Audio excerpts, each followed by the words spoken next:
You're watching Wide World of Sports and the Toyota Grand Prix of Long Beach.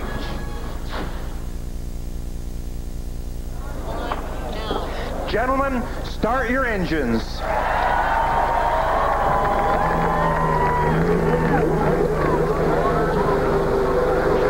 The command has been given. The engines start to scream. 27 drivers are ready. We're ready for the start of the Toyota Grand Prix of Long Beach. Street racing. It's frantic and tight. To negotiate this traffic jam, you need Lady Luck. She was with Jill DeFerrin when he spun at Japan, but miraculously maintained control to finish second. Adrian Fernandez felt her magic, claiming his second consecutive victory at Motegi on nothing but fumes. She rode with Greg Moore during his late race spin, carrying him to the finish line to retain his championship lead. But for Michael Andretti, she marred strong performances at Homestead in Japan with problems in the pit. Who will Lady Luck be riding with today at the Toyota Grand Prix of Long Beach? It's time to find out.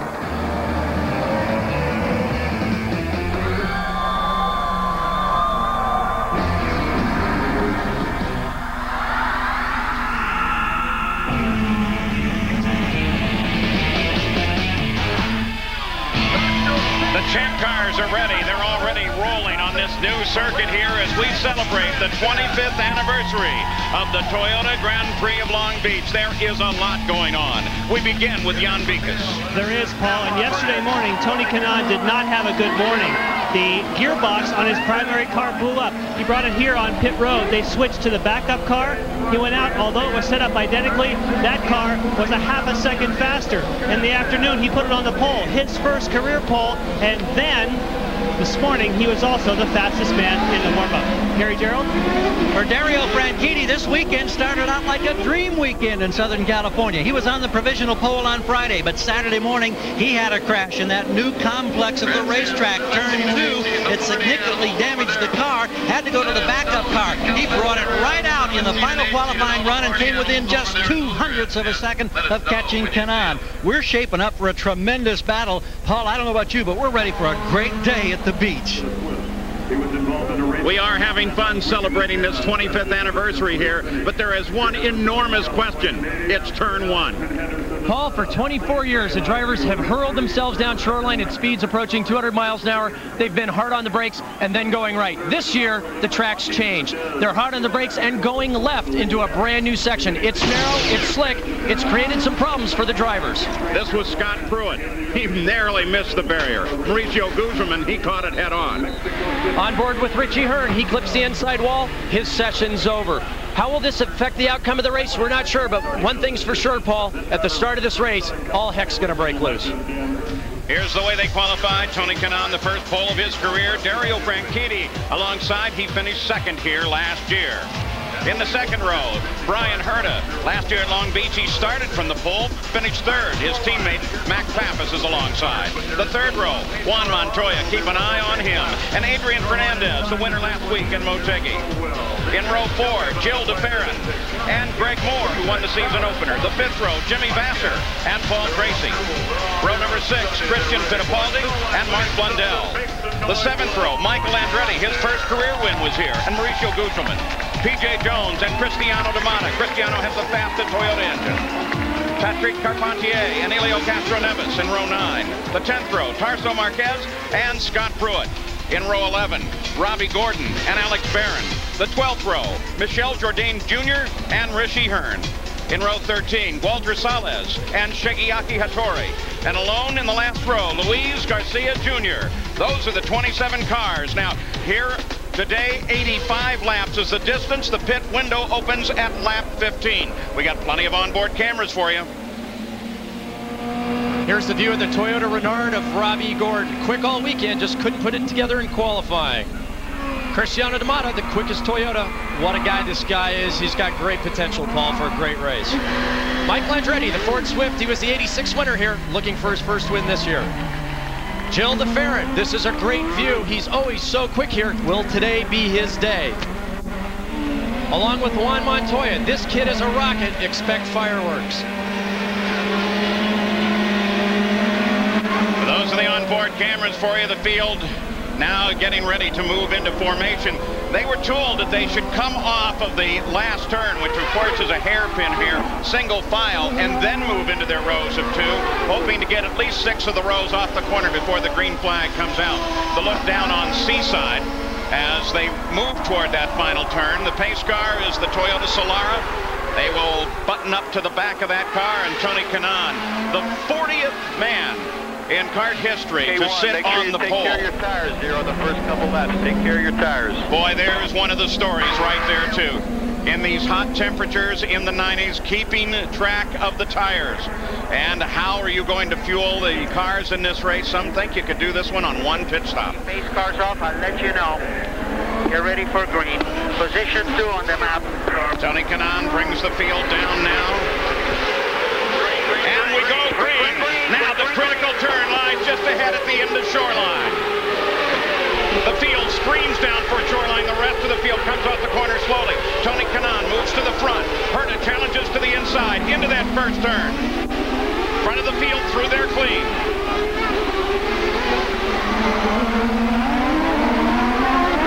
They've made it through the 2 critical parts now. Herta in the lead, followed by Kanaan. Branchini is third.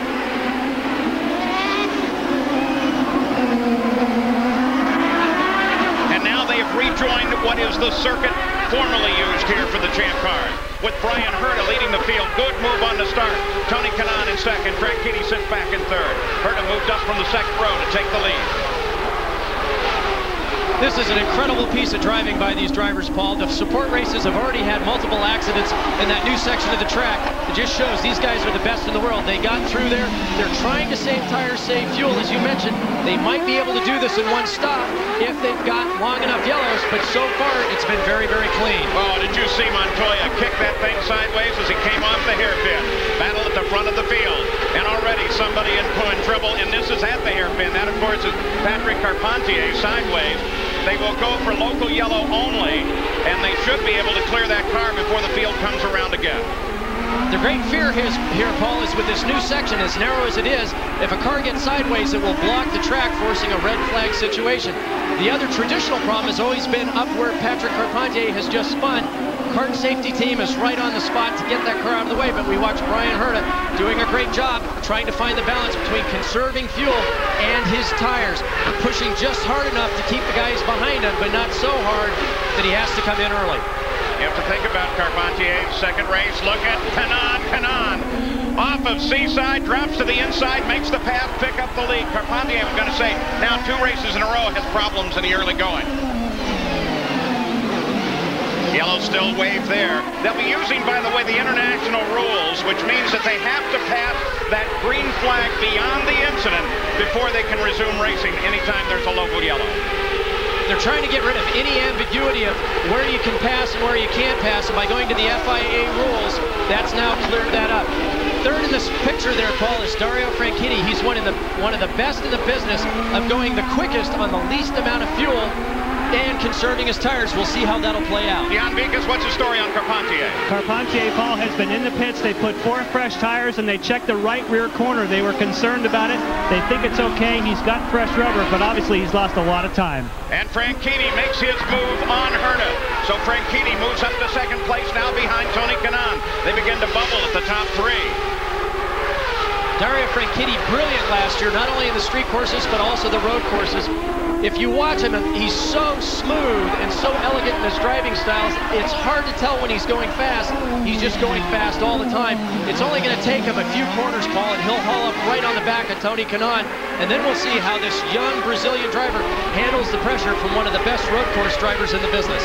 Herta drops back to 3rd place. That's where he qualified. His teammate Max Pappas just behind him now, followed by Juan Montoya. You're on board with Montoya. Boy, keep an eye on his hands. Just watch this kid throw the car. We saw him shift down from 6th down to 2nd gear. He'll leave it in 2nd gear all the way through this complex. That Honda motor spinning up to 15,000 RPM. We saw him short shift up to 3rd there, Paul. That's a strategy not only to try to conserve fuel, but also tires. You can see the car in front of him sliding. That's Max Pappas. The problem is there, Paul, it falls drastically off camber. It's hard to pick up on the camera, but it's a 6-degree slope change as they come through. He's up to 5th gear there. Richie Hearn's got a problem. He's picked up one of the banners from the edge of the racetrack. Now the problem here, Keep going, you're fine. Had it stayed on, would have been cooling. Well, and always trying to get the Richie, sponsor's name in there, Paul. It was a Toyota banner. You could hear his team tell him once he got rid of the banner just to stay on it. We'll have to keep an eye on Richie Hearn's car because we are not sure. Well, you see one thing, Parker, no mirror on one side. He's lost the right side mirror, Paul. That's not critical going down into the turn 1 area, but it certainly is on the other corners on the track. So Richie Hearn will struggle to find himself back up in the field. He currently runs 22nd.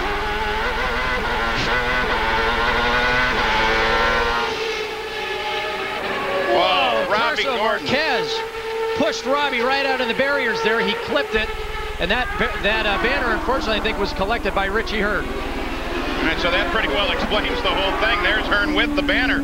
But as long as he has that banner there, he wasn't getting cooling into the right side of the race car, into the coolers on that side. In this temperature, you don't want that to go too long. You can see how rough this track is, Paul. Look at him fight that wheel. Back to the front of the field, Tony Kanaan leading for the first time in his Champ Car career. But Dario Franchitti is right there. Then it's about 3 seconds back to the third place car, Brian Herta. And Paul, we can add a word on Brian Herta. If we were talking about the possibility of fuel conservation, a radio message to Brian from the pits, Bobby Rahal telling him, use the button all you want. The button, of course, is one of those buttons on the steering wheel that gives you that full fuel efficiency, gives you a couple extra 100 revs, and possibly in a critical situation, it's enough to make a critical pass. A little further back, Max Pappas trying to hold off last week's winner, Adrian Fernandez. Battle for 6th place. Now, we call that the overtaker, the candy button, Paul. What happens? They can set the fuel mixture to be as lean as they want, to be as conservative as they want. But when they push that button, it puts the engine to full power, full bridge, advances the timing. But each engine manufacturer has a maximum number of times that you can insert those quarters into the video machine to get that extra boost of power. So right now they're telling him to use it all he wants, but at some point you're out of plays, out of bonus laps. Just behind this fight, Jill DeFer and Craig Moore. They're ready to attack. Kanaan, Franchitti, Herta, top of the field.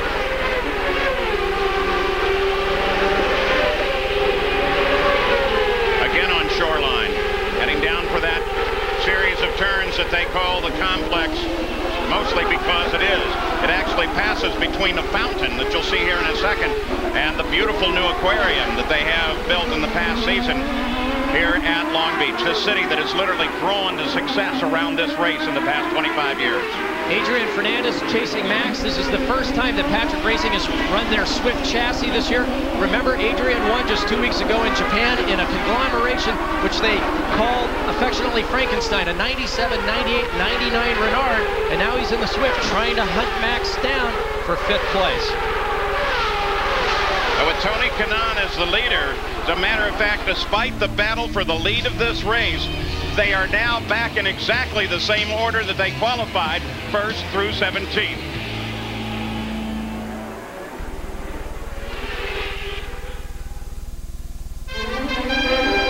The Toyota Grand Prix of Long Beach. This ABC Sports presentation brought to you by Toyota. Get the most out of your day, every day.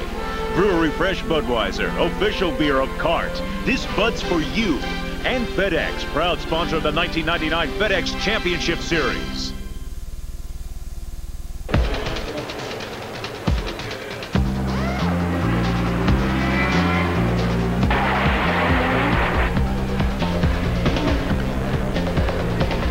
When you're in the zone and you're on the edge, and I mean the edge, but you're in control, and you can bring that sucker home in 1st place, that's heaven. Hell is when you put it in the fence.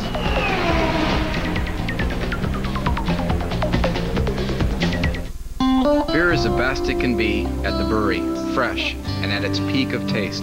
Light, heat, and age are all enemies of beer that work against its taste from the moment it leaves the brewery. Budweiser's 12 local breweries ensure that your Budweiser is fresh and has not been subject to long trips. So you might say your Budweiser has less miles on it, and that means it'll taste like it does straight from its source.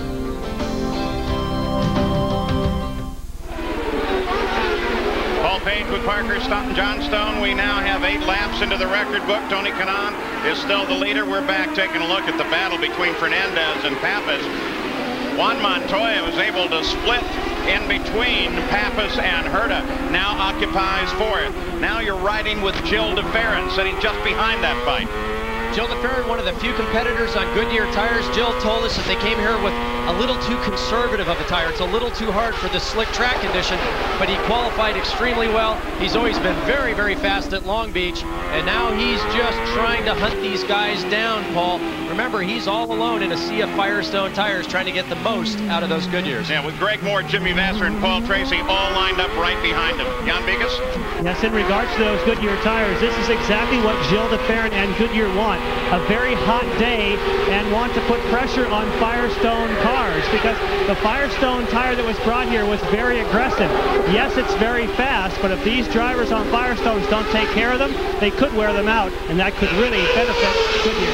But John, you talk to the Firestone people and they say the hotter the better. They welcome that challenge. They like the heat. It's going to be interesting to see how this plays out. And already we're hearing conflicting approaches to this fuel conservation business because Paul Tracy has been reminded, keep an eye on your fuel, don't let it get you in trouble. And the word to Christian Fittipaldi repeatedly, save your tires, save your tires. He's on Firestone.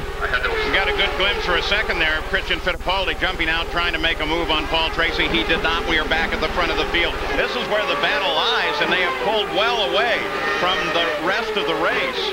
Kanaan and Franchitti. And Kanaan steadily can sit in front of Franchitti. I have not seen Franchitti really move on him in a corner. There are only 4 cars in the 63-second bracket. Paul, those are the top 4. Everybody else is, actually right now there are only 2 cars in the 64-second bracket. Everybody else is back in the 65s and slower. So obviously Tony and Dario pushing very hard. Everybody else looking at different strategies to see if they get a yellow, can they make it in one stop? Now the guys that are going full power, they've obviously committed to a 2-stop strategy.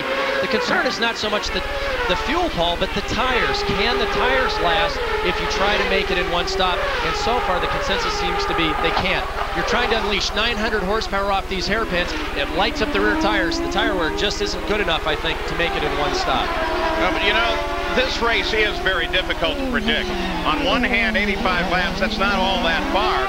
The circuit now is 1.82 miles around. Last year it was 1.574. But given that and the shorter distance, now you start to think, well, do I want to make this a 2-stop race? Do I want to reach for one? And then you have to go back and look over the history of the race and how the caution periods, full course cautions figured in. They figured in predominantly in the past. Today we've been clean. Thus far we've got 11 laps into the book.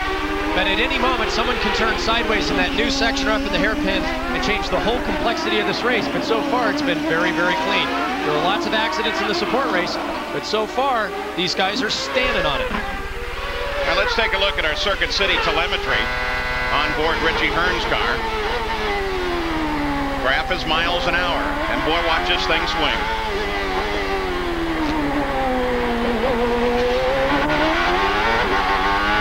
Richie, one of the few drivers down to first gear at the fountain corner. Watch how hard this thing accelerates once he gets back onto the old section of the track, Paul. Watch it here.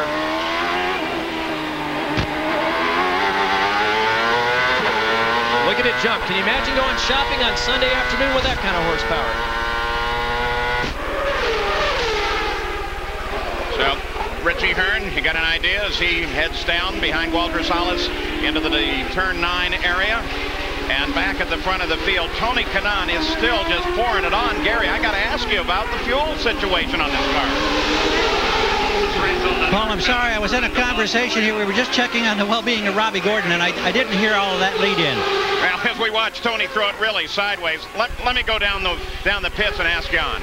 Well, the situation for Tony Kanaan, I just spoke with Steve Horn, who's going to make the calls, and he said at the start of this race, they already were going to go for a 2-stop strategy. So that would be most likely why you're seeing him running as quickly as they are. They're going to try and get away from the field and then make 2 stops. They're not going to try and gamble and go for 1. The leader just handles up Luis Garcia Jr. now. Franchitti does the same. Christian Fittipaldi finally was able to attack and get around Paul Tracy for 10th place. Tarso Marquez also was able to get around Scott Pruitt and now sits in 18th place. The only 2 passes that we've had in the past few seconds here on the track. Well, there's a lot of speculation. Oh, Gordon's off again. A lot of smoke at the back of that car, Paul. We don't know if he just overshot the corner or actually has a problem. We'll see if he can keep it running and get back on the circuit. Robbie Gordon, really, this is his local track. He wants to get back into the fight. That was a nice piece of driving, Paul, to spin that car around in such tight confines, except I think he just clipped the tires there with the left rear. Showman Robbie Gordon, he is good. Back onto the track itself. Montoya and Brian Herta. Montoya right there.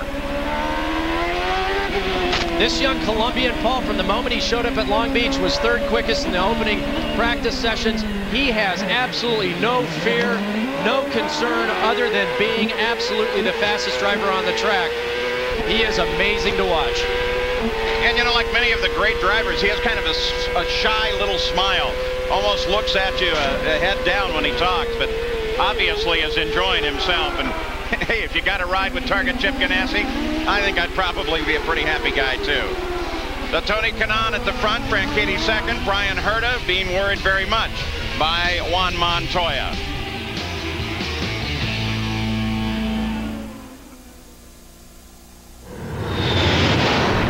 I'm born in Kansas City. Kansas City, here I come when I go to Rio de Janeiro. April in Paris. Well, we're 18 miles from Memphis. On the road to Morocco. Chicago, Chicago. As one of the largest airlines in the world, FedEx carries more express packages to more places than any other shipping company on the planet. Everywhere from Georgia to Barcelona to San Francisco.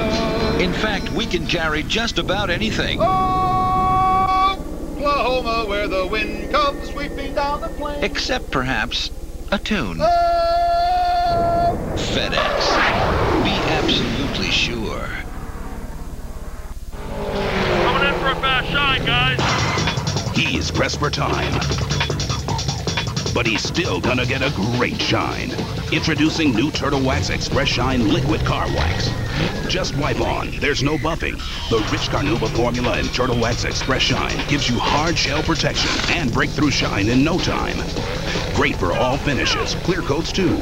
Turtle Wax Express Shine, spray or new liquid. So fast it runs circles around the rest.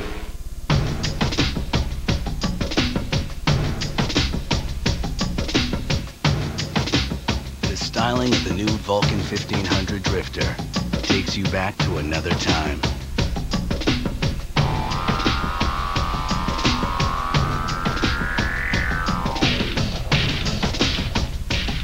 The engineering, make sure you don't get stuck there.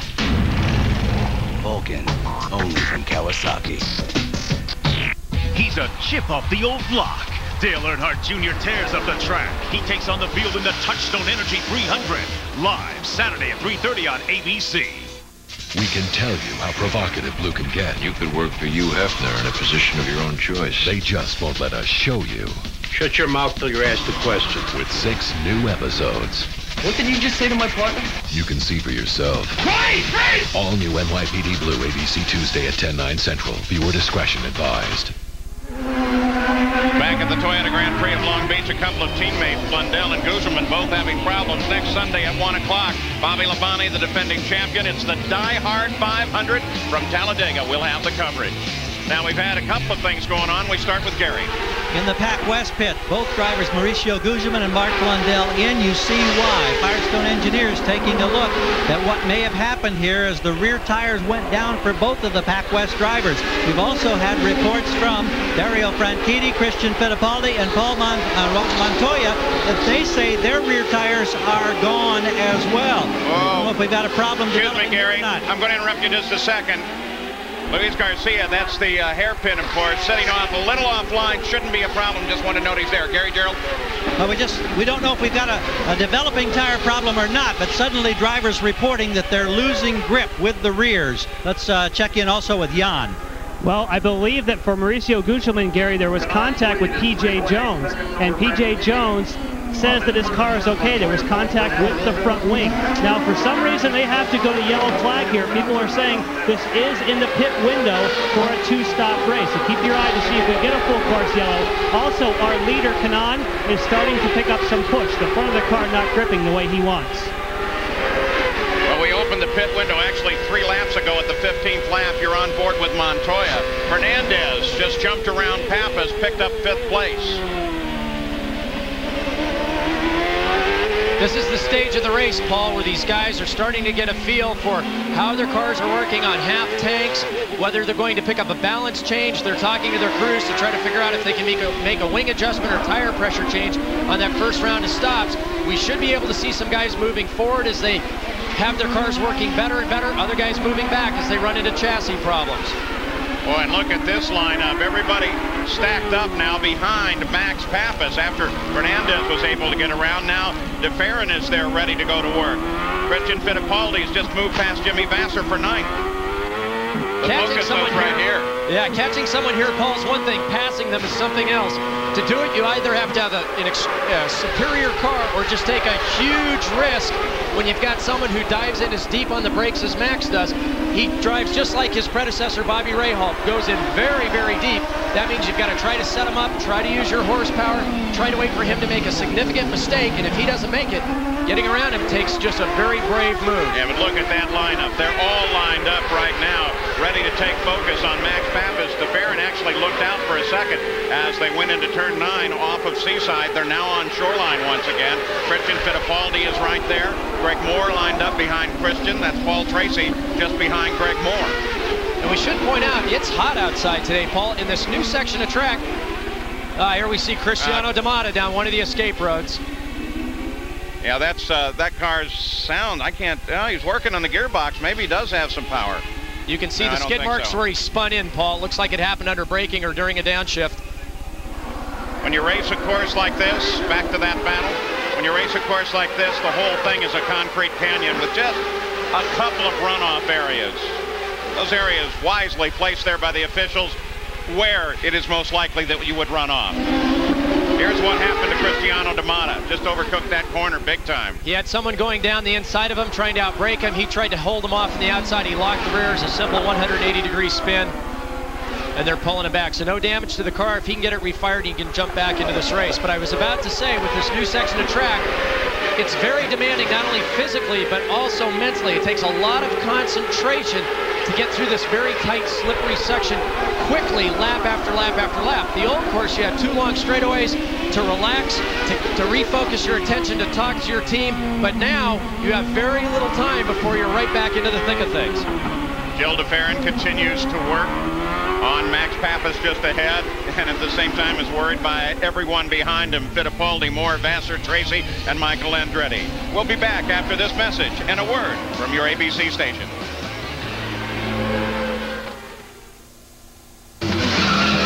In racing, the engine is everything. What? It's the driver. A driver will never see a finish line without a great engine. The greatest engine will never see a victory lap without a great driver. At least they agree on Haviland Formula 3 motor oil, the same oil you can buy right off the shelf. The engine's the first thing over the finish line. Not in IndyCars.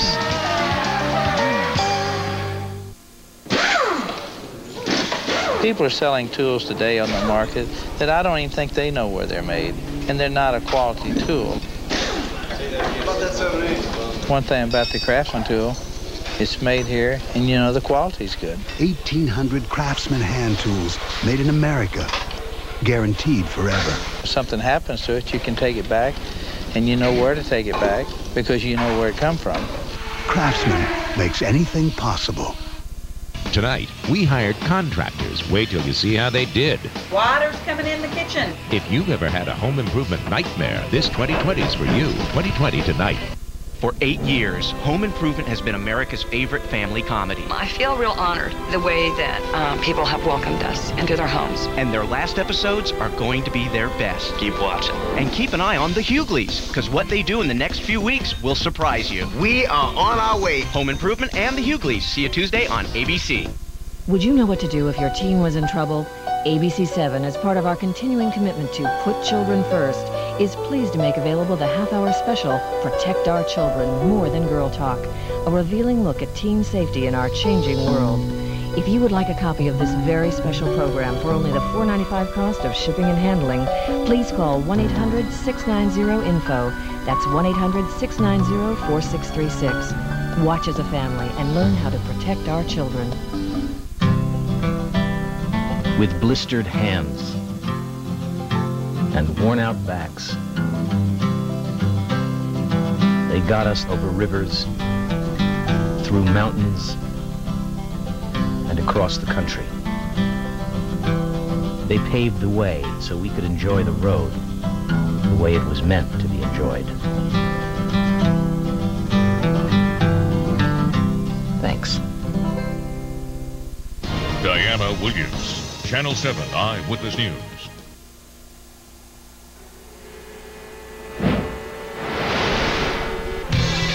Today's first Toyota Spotlight focuses on the rich racing history here in Southern California. From 75 to 83, Long Beach played host to the Formula 5000 and then Formula 1. World-famous drivers like Nelson Piquet and Niki Lauda, and of course Mario Andretti, all have stood atop the podium for the Toyota Grand Prix of Long Beach. Shigeaki Hattori into the barrier, way too perilous a position. They've just waved the twin flags at the start-finish line and raised yellow all around the course. That, of course, means that the Toyota pace car will come out, the field will flow, and it is just the right time for pit stops as Tony Kanaan, the leader of the race, was the first to lead the field down in. Here he comes, Gary. And in fact, he'll be headed way down to the far end of the pits. We look for Dario Franchitti. Franchitti in second place gets to his pit box first. Now we'll check and watch them. Everything routine. And let's check with Jan on progress for Kanaan. Well, Kanaan is already underway, Gary, and I can hear that Dario Franchitti was leaving. And he is long gone. Tony Kanaan, a very quick stop. So Tony Kanaan on the pit road. You expect the entire field to come in. This is occurring on the 24th of 85 laps. There's Jill DeFerrin in. He had a good run going, made a nice move on Max Pappas and picked up a position over in 9. Has to wait for traffic to clear, and now he's away. This is where the teamwork aspect really plays into it, Paul, because if you can't get him on the track, your team can get you past him in the pits. We hear Ed Neffman encouraging Michael to get out of the pits. There's a traffic jam down there, and it's not a very wide pit lane at all.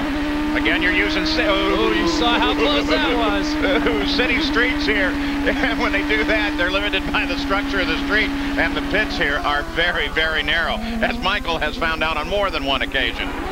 So now they all come back out. Again, full course yellow. They'll line up behind the Solera pace car. And while we were away, too, not only was it a good move by DeFerrin, Montoya was able to move around Herta. Pit stops will change all of that. And Tarso Marquez had a quick little spin. I can't believe he actually fell for it. Oh, man, you should have seen the look on his face. Hey, guys, what's up? Not much. Hey, is Juan around? Juan Montoya, our new driver. Oh, yeah, Juan, he went out to get some stuff. Yeah. Say what? Yeah. Can you tell me I need to see him when he gets back? Yeah. Here, snipe. Here, snipe.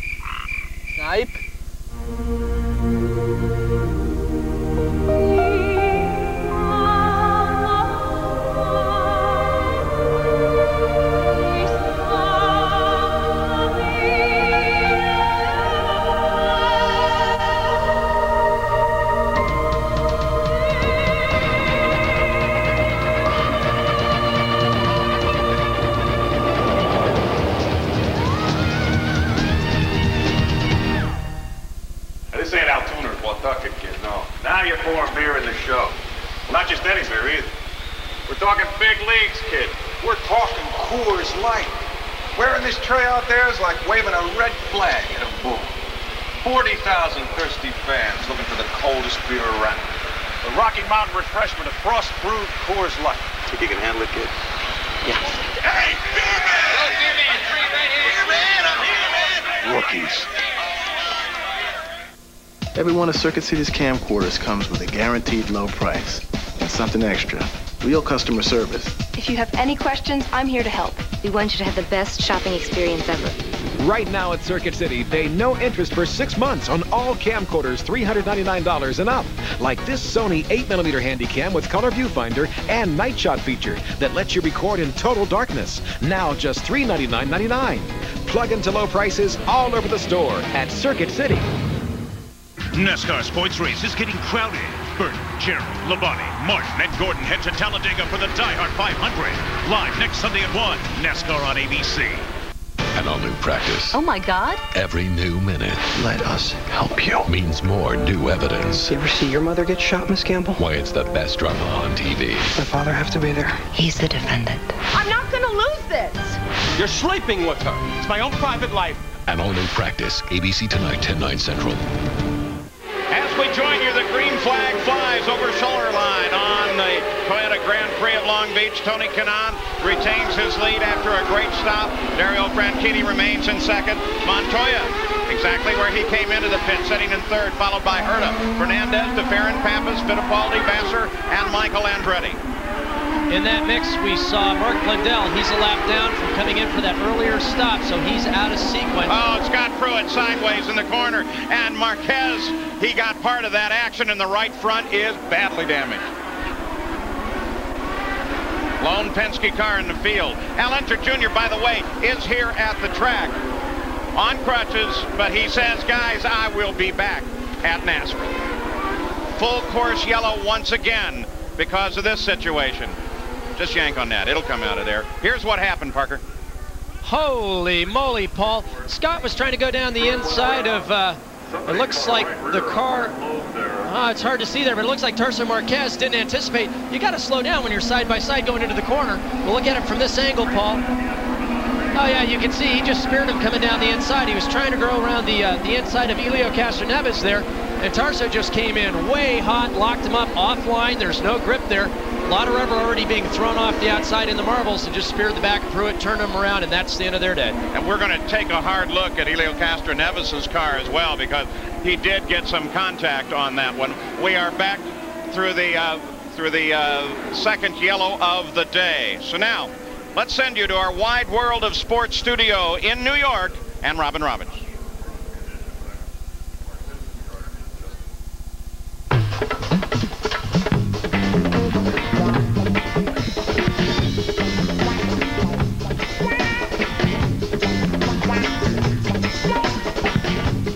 Buy any Tacoma truck, and you can get packages of our most popular options discounted up to $2,400.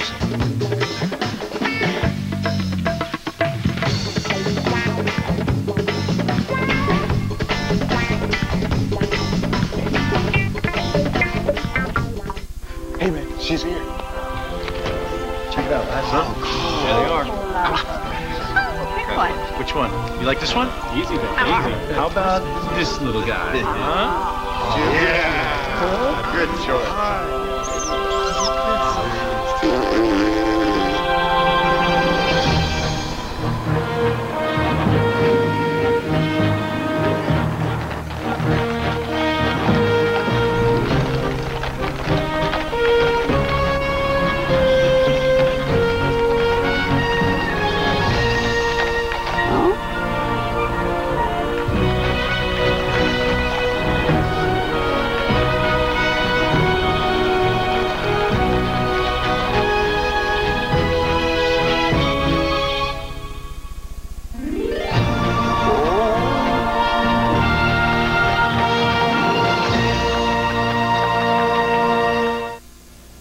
Today we're going to learn the easy way to mow the lawn. This is a lawn. This is a boy. A lawn. Boy. Lawn. Boy. Lawn boy. Easy, huh? Lawn Boy. Easy to start, easy to use, easy to maintain. Any questions? Why are there two of you? Help wanted. Immediate openings available for the most important jobs in America. Helping the organizations that help children. Whatever you can do, you can make a difference. To learn how you can help in your community, reach us at this web address and number. We're fighting for the children. Whose side are you on? This Wide World of Sports update brought to you by Mobile Speed Pass, the fastest way to get gas. It's free and it's only at Mobile.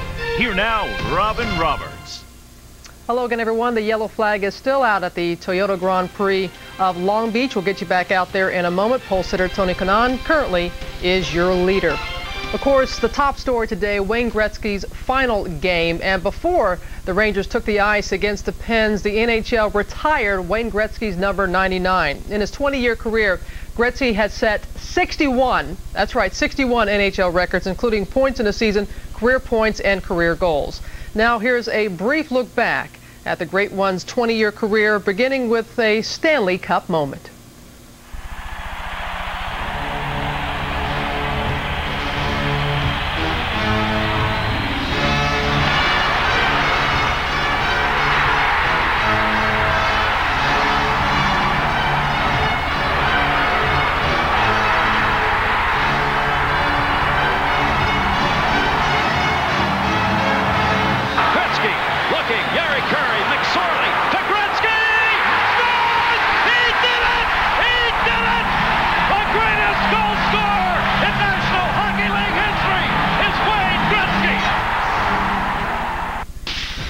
Gretzky's impact on the NHL is immeasurable, but these numbers kind of give you an idea. More teams, more money, and more fans, thanks in great part to the Great One. How about some baseball now? A wild finish between the Twins and Indians. Top of the ninth, Minnesota down 3-2. Matt Lawton, who had a career-high 6 RBIs Saturday night, singles to center. Denny Hawking from first base, trying to come around to score. Roberto Alomar to his brother Sandy Alomar tags him out. Good job of blocking the plate, and the Indians win by a final of 3-2. That's our Wide World of Sports mobile update. We'll get you back out now to the Toyota Grand Prix of Long Beach and Paul Page. The look down on the Toyota Grand Prix of Long Beach. These aerial pictures courtesy of the Goodyear Blimp Eagle, based not far away in Carson, California. Goodyear recently increased its blimp fleet to 6, adding 2 airships in Europe and 1 in South America. And there she floats over the track. Now, next Sunday, more motorsports, not only Winston Cup, but I'll be in Indianapolis, Indiana for Pace Supercross. The 5-time and defending champion Jeremy McGrath is closing, yes, on his 6th championship. We will have the coverage. Now, I know sometimes it gets a little frustrating as we're told that it's 1 lap back to green. A couple of things that happened as we show you the field summary. A couple of things that have happened during that last little flurry of action. Michael Andretti passed Jimmy Vasser for 9th, and Paul Tracy got around Greg Moore for 11th place. And, you know, it gets frustrating from time to time with just as you go to commercial, we sit in the booth and say, oh, look at that happen. Here's the good news of that. Last 12 to 15 laps of this race, thanks to Toyota, we're going to be able to bring you, given the yellows, commercial free. And that should make for a great end of the race. We certainly hope so. So still with the last lap now before they go back to race speed, we send you to the pits again in Jan Beekes. Well, to update you, Paul, on the leader and what took place during that pit stop is that they made no changes. Spoke with the McDonald's drive-thru crew, and they said, we made no changes for Tony Kanaan, but we are, however, still concerned about tire wear. This played into their strategy. They wanted to stop twice anyway. Gary? We were checking with tire wear for Dario Franchitti, and Kim Green told us the tire wear was just about what we expected. Now, I can't define exactly what they expected. We had a look at the tires when it came off, and to our view, it looked like it was in pretty good shape. So at this point, we tried to check with a couple of the Firestone engineers to learn more about what happened with the Pac West situation. We know there was contact for Guzman that may have contributed to his rear tire going down. Not sure about the Blundell situation. They've referred us to Al Spire. We've yet to find Al. I know he's up and down pit road somewhere. When we encounter him, we'll try to get more information. And one of of the founders of this great event was Dan Gurney, along with Chris Pook, who had the idea to race in the streets. Alex Barron, Dan Gurney's driver here, started 22nd, now runs in 13th. Couple of onboards once again for you. There's the third place car. Juan Montoya, you can hear him spinning those tires in anticipation of the restart, making sure he's got plenty of heat in him. Michael Andretti working his tires. We were able to eavesdrop on a conversation between Tony Kanaan and his team owner Steve Horn. Tony said his brakes were getting a little soft, but he didn't think it was a problem. Now as the green comes out once again on the 31st of 85 laps, Tony Kanaan still the leader. Franchitti second place. There's Franchitti. But take a look at Montoya. Montoya to the inside. Well, lets the back end go, catches it. The no fear poster child at it again, Paul. This kid has nerves of steel. Nothing intimidates him. Looking back for Montoya and Franchitti through the complex.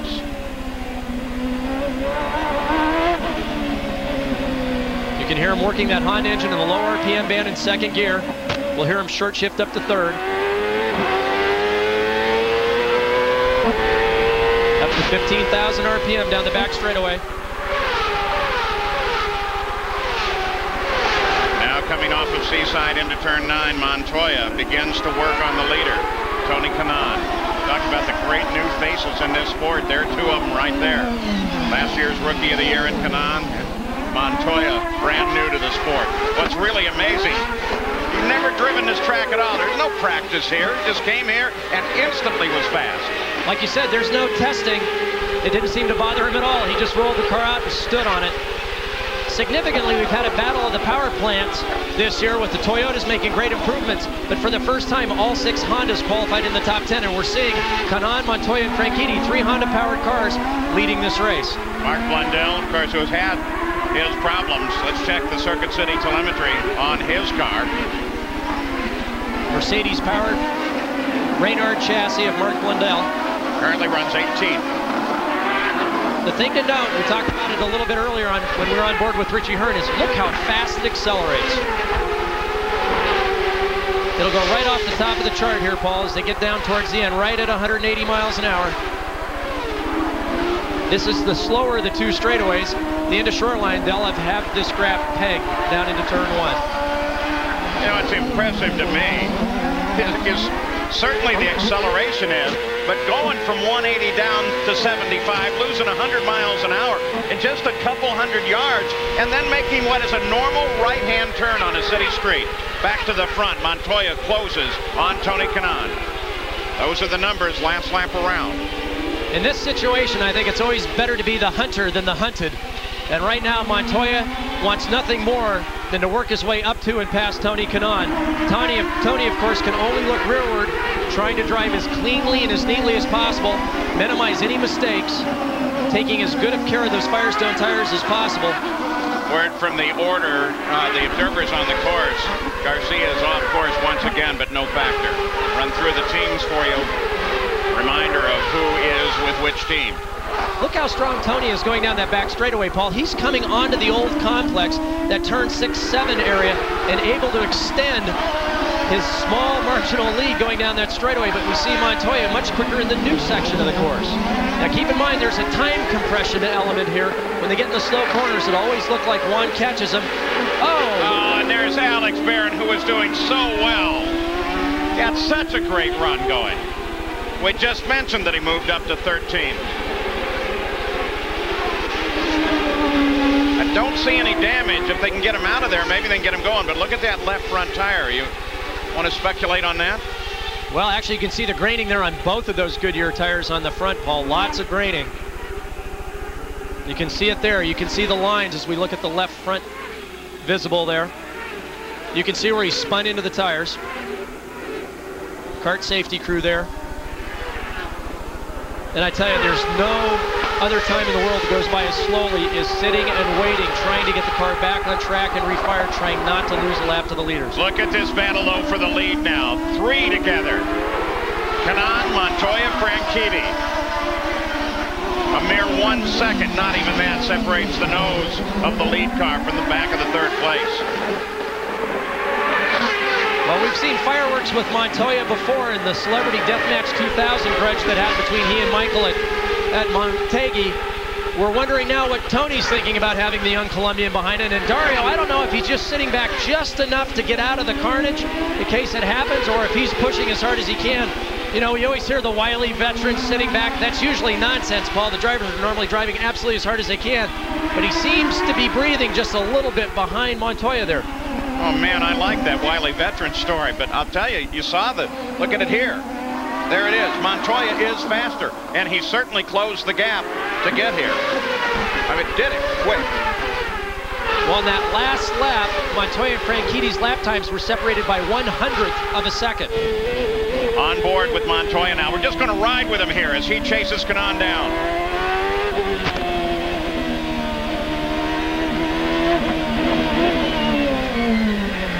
$30 miles/hour.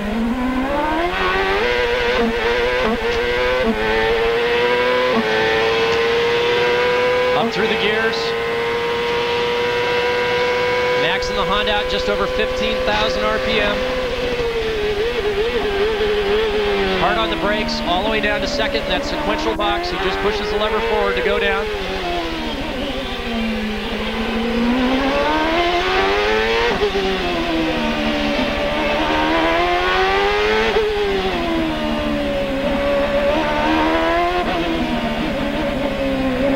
Rejoins the old circuit here, Paul. And keep in mind, this onboard camera is higher, so you can see where you're going from Juan's perspective. He's down in a tunnel. He can't see through these corners like our onboard camera can. Montoya not going to catch him here. The Batic at the front remains the same. Jan Beekes. Tarso Marquez has made his way back to pit road. Tarso, we saw you got in trouble in turn 1. What happened? I have a lot of problems. Unfortunately, we are out of the race. My car was very good, much better than during the practice. And when I tried to overtake Robbie Gordon, he was closing the door too much, and he didn't choose just one line in the straight line. So he pushed me too much inside to the brake, and I brake on the third party. And unfortunately, I missed the brake a little bit, and I pushed through it as well, and I lost my front wheel. And I know not the way that Tarso Marquez wanted this one to end, Paul.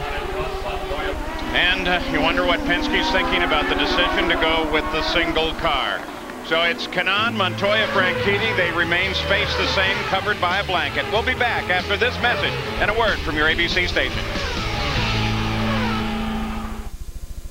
Stanley Cup was supposed to be here 3 days ago. You hear that? That's 20,000 screaming people that are going to tear me apart. They tear! Thank you very much. Thank you. Goodbye. Goodbye. Stanley Cup! Stanley Cup!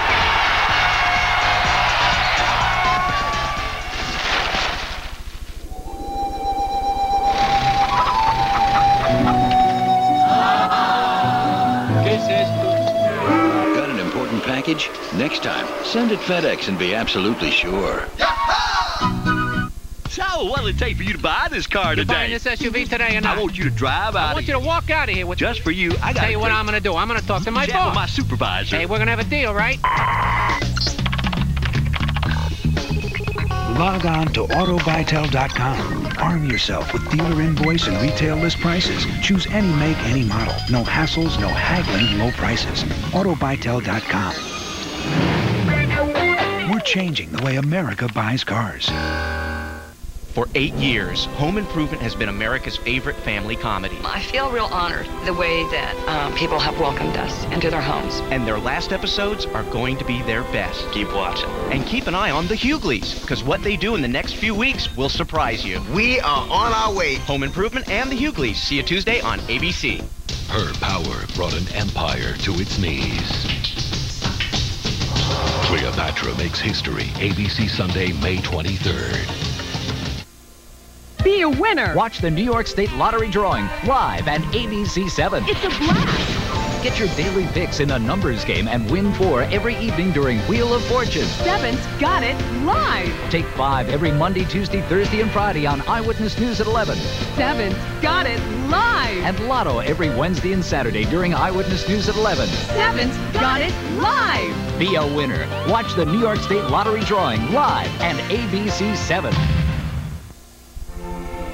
Does traditional luxury feel a bit sluggish?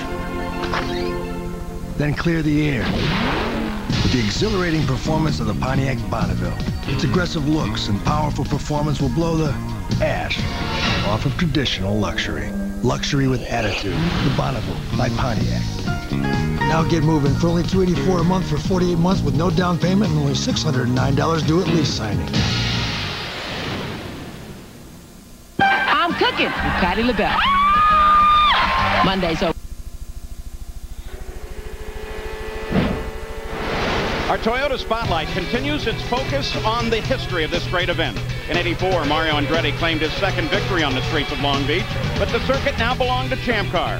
Andretti and his son Michael claimed 4 victories together before passing the crown to Al Unser Jr., who won 6 different events. But in today's 25th anniversary race, only Jimmy Vasser, Paul Tracy, and Michael Andretti have seen the checkered flag. On May 2nd, these cars will head off back to the ovals to Nazareth, Pennsylvania. Of course, we'll have coverage on Kart Today on ESPN2. If you haven't seen that, that'll get you up to speed for the race itself. And then the Kart Nazareth 200 on ESPN. Nothing's changed in that battle for the front. It continues to roll onward. These 3 cars of Kanaan, Montoya, and Franchitti, Paul, are the 3 fastest cars on the track by almost a second. But significantly, as we've been watching, Kanaan and Montoya are using their rear tires. You can see them sliding the cars, both coming into the corners and coming off the corners, while Dario Franchitti, very neat and tidy, conserving his tires, still able to run the pace, but I think getting much better tire wear. Jan Vikas. Patrick Carpente has brought his car into the pits. They're going to go for a 4-tire change. Remember, he is out of sequence because he had an incident. I saw half turn on the front wing. That's the only change they made. Taking a while for fuel on that one. It was 15.1. Back at the front with Montoya. You know, try this one on for size. These 3 cars have had, among their drivers, 62 starts. By comparison, Michael Andretti, who won his first race here and who's looking pretty good now, 233 starts. Boy, there's the changing face of Champ Car racing. It really is, but it shows you that there is a movement towards youth in the kart ranks. And we see these 3 young drivers, 3 very, very young, talented men that can get it done not only on ovals, but also on road courses and temporary street courses. Alex Barron, by the way, did make it back to the pits and was able to keep in the fight. Last few laps, Christian, Fittipaldi, Michael Andretti, able to move their way past Pappas and catch up to DeFerrin. Now, Fittipaldi is 7th, Andretti is 8th. This, though, is still the focus. It's interesting, Paul, the last few laps, both Tony and Juan have started to clean up their act a little bit. They're not pushing quite as hard. Even though their lap times are still very, very fast, their cars are much more orderly. You don't see them sliding the back of the car as much as we did when we were away. Dario Franchitti still hanging on back there, but I know, Paul, that no matter what's happening as far as lap times, Dario's got to be getting the best fuel economy of the 3 of them. The only thing that's saving Tony is watch how good he is coming off this hairpin down shoreline. Every single time he's able to get a good jump off of Juan Montoya, and I think that's the only thing saving him from having Juan trying to attempt an out-braking maneuver at the end of the straightaway. Tony's very, very good getting the power down and accelerating down this long straightaway. Just past the halfway point now with 43 laps into the book. Michael Andretti now running 8th. Ahead, somewhere ahead there should be Christian Fittipaldi. But a full 4 seconds ahead. So Michael's been coming forward around Pappas, actually around Pappas, Vasser, and Tracy to end up in 8th place. Blair sailing ahead for the former winner here. You can see how hard he's working the steering wheel there, Paul. This is much different than the ovals, where the ovals don't tax you very much physically. Even though there's a lot of lateral loads, it's very smooth. These guys are maybe pulling 3.5 Gs on the circuit, but it's like having your head in a paint shaker at a hardware store. I always say the concentration level is high enough. It's like you're doing differential calculus in a sauna while you're doing a stair climber, and if you make a mistake, someone hits you in the head and takes $100,000 out of your wallet. And I tell you, to do this 85 laps in a row is very, very tough. And you actually drove on this circuit with that kind of philosophy? Oh, heck, I love this place, Paul. I only got to compete here twice. I finished 2nd and 5th, both times racing with the king of the beach, Al Unser Jr. The only complaint I had with Al, well, we saw Christian having to look down to Farron, was, gee, Al, I love racing with you. Can it be for the win sometime? And Al thought that was a good idea. We're going through the different manufacturers for you, engines and chassis. Interesting, 3 Swifts now run in the top 8. Let's go to Jan Beekes. Well, we talked about tires, and we even mentioned Al Spire. Here he is. He's a director of racing for Firestone. I know you're a little concerned coming in, and now some of the tires are showing big wear. Well, we've had some wear, but we've also had what we believe are a couple punctures, and we're watching the rear tire pressure as well. But the longer they run green, wear has been relatively high, but we're not concerned. And certainly some of the fastest cars, like Tony Kanaan and Dario Franchitti, they seem to be doing just fine. Okay, now, will it help you if they stay green and it stays hot, or is it, what's the best scenario for you? We don't think it really matters. If it stays green, that's fine. Our tires have a great reputation for durability and consistency, and if they come in and change and put on new ones, that's just as well with us as same thing. All right, thank you, Al. Let's get to Gary Gerald. At the other end of the pit, Jan, a quick update on Max Pappas. He's been sliding back. He's in the 9th spot, and sliding is the word. Oh, no! The leader of the race, Tony Kanaan, off head-on into the barrier. Okay, we see it, Tony. Sorry, buddy. Nice job, anyway. That was Steve Horn, team manager now there, talking to Tony Kanaan, saying we see it on the TV. Oh, no. This is in turn 6, Paul. The officials were looking at this section after the support races had run. There were a lot of marbles. We heard some complaints. There you can see the surface very much coming up. And when you're trying to put 900 horsepower down to the ground, this is exactly what you don't need. But I have to compliment Steve Horn. What a gentleman. He's brought Tony Kanaan along through the Indy Light Series where they won the championship. And there all you heard were pat on the backs and kudos. He knows he's got a brilliant young talent in his hands. And there he's building up, ready to get on to the next race. And what a shame for this team, but they've done such a great job this weekend. And so now you ride with the new leader of the race. There's Steve Horn, the fellow we were talking about. He and his wife Christine have been heavily into this sport all of their lives. And there's Chip Ganassi. He knows his guy, Juan Montoya, is in first place and about to see a full course yellow ahead of him. Tony Kanaan, that is a very long walk. There's Montoya. Jan Beekes. Well, you just saw Steve Horn. Let's talk to him. He had a great run going. Any idea why he got wide there in that corner? No idea really, Jan. The car was working fine. He was very comfortable with that. I noticed on the TV the track started to break up a little bit there, so maybe that caught him out, but otherwise I don't know. Up until that point, were you still very concerned about tire wear? Not really. The tires were working perfectly. You know, they were at their limit, but that's what we expect from Firestone, and no, the tires were fine. Than's, Steve. Let's get to Gary. Boy, I tell you what, Jan, while you were talking to Steve Horn, the leader, Montoya, came in here for routine service, and they got him out of here in great fashion. Terrific stop for Montoya. You can hear Chip Ganassi telling Juan Montoya to go to position 1. That's the fuel controller that leans it out. You can hear him say to lean the fuel out there. They're trying to get the maximum amount of mileage. The pace car will be out there picking you up somewhere. So Montoya assumes the lead of the race, followed out of the pits by Franchitti as we are under a full course yellow.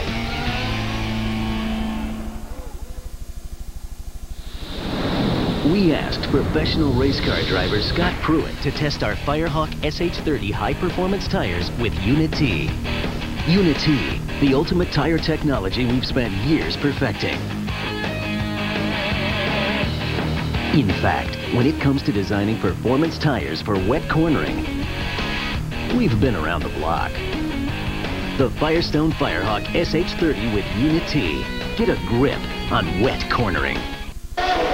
Michael came onto the scene in IndyCars as a winner. I'm very proud of the fact that he's carrying on the Andretti name. I'll never forget the first really competitive pass that he did on me. We banged wheels a little bit. That car almost full drift in front of me, and he was gone. Adios, Dada. The Andrettis rely on the same Haviland Formula 3 motor oil you can buy right off the shelf. That's my boy. What do you look for in grass seed? Quick results? We seeded it with Scott's seed last fall. As soon as I planted it, boom, it just came in. A really terrific lawn? And it feels like crushed velvet under your feet. It's wonderful. How about weeds? Bargain brands can contain thousands of weed seeds that can ruin your lawn forever. You can spend $1 or $2 less for a bag of seed. But you don't want weeds in your grass seed. Scott's Premium Grass Seed, 99 and 99 100% weed-free for a beautiful lawn guaranteed. There's a lot more to working in AutoZone than looking up parts or ringing up sales. And it has to do with taking pride in taking care of customers. Like testing an old part before selling a new one. Or simply having what they need when they need it. In other words, it's about taking care of people who take care of cars. And that's what we do best at AutoZone. He's a chip off the old block. Dale Earnhardt Jr. tears up the track. He takes on the field in the Touchstone Energy 300. Live Saturday at 3:30 on ABC. We can tell you how provocative Blue can get. You could work for Hugh Hefner in a position of your own choice. They just won't let us show you. Shut your mouth till you're asked a question. With 6 new episodes. What did you just say to my partner? You can see for yourself. Right! All new NYPD Blue, ABC Tuesday at 10/9 Central. Viewer discretion advised. Full course yellow, that's Paul Tracy, obviously not in his race car. As he came out of the pits just as we were going to commercial, he got together with several other drivers. We think Pappas, we think Michael, but certainly he is out of the race. Now the full course yellow, you saw it for the car of Tony Kanaan, who was the leader of the race at the time. And Parker, maybe we can figure out what happened to the leader. We think that turn might have been part of the problem. This is Juan Montoya's view of the leader up in front of him, Tony Kanaan. They're just now transitioning from turn 5 back to turn 6 where they rejoin the old circuit. You can see there Tony's way wide, Paul. He just missed the turn in for turn number 6. And I tell you, if you get a car width out of the groove, there's enough rubber offline, the car has no grip. It's like hitting gravel, like hitting ice, and the car went right into the tires. What a shame. Now, Tony Kanaan, the pole sitter and the leader of the race, right to that point, ends up into the barrier and out of the run. I mentioned earlier how important the concentration was. There's no other sport that takes this much concentration all the time. There are no breaks, no huddles, no coming back for points, and if you make a small mistake, that's what happens. All right, maybe we can clarify that pit situation, Gary. Paul Tracy out of the car, as you mentioned. Paul, can you tell us what happened? And we didn't see it here on pit road as you exited. Yeah, I got a couple guys on the stop, and I was going down the pit lane, and another car, I think it was Michael, swung out in front of me and just swung right over into me and threw my car in the air. Pretty similar to what happened to him and Emo a few years ago, and just, you know, bent the rear suspension, and you can't really fix it at any time. So it's Los Angeles traffic jam in the pit lane. Thank you. Good for Paul Tracy. He could keep a sense of humor as he climbs out of the car in one of the most important events of the year. So now here is the change in the order. It might be a long yellow, though. You know what I love about being the beer man? The fans. Because when I'm pouring them a cold Coors Light, they're no more courteous, polite, well-mannered people around. I'm giving them a frost-brewed beer to cool their parched throats. And hey, that's important when you're cheering for your team. Here you go, sir. That cheap beer, man. Thanks a lot. Keep the change. Aren't they great? Marciak, I know where you live. Nobody tells these guys how to drive. Nobody tells them they can't race 700 horsepower trucks. And no one's gonna tell them what tools to use. The 1999 NASCAR Craftsman Truck Series. Tough trucks, tougher drivers, the toughest tools. Craftsman makes anything possible. Today's technologically advanced cars brake better than ever before. But it's up to your tires to translate these advances into stopping power on the road. The Firestone FT70C uses Unity technology to help your car stop when the rain starts. So if you're not driving on FT70C tires with Unity, what's stopping you? The Firestone FT70C with Unity Ultimate Tire Technology, built to stop in the wet.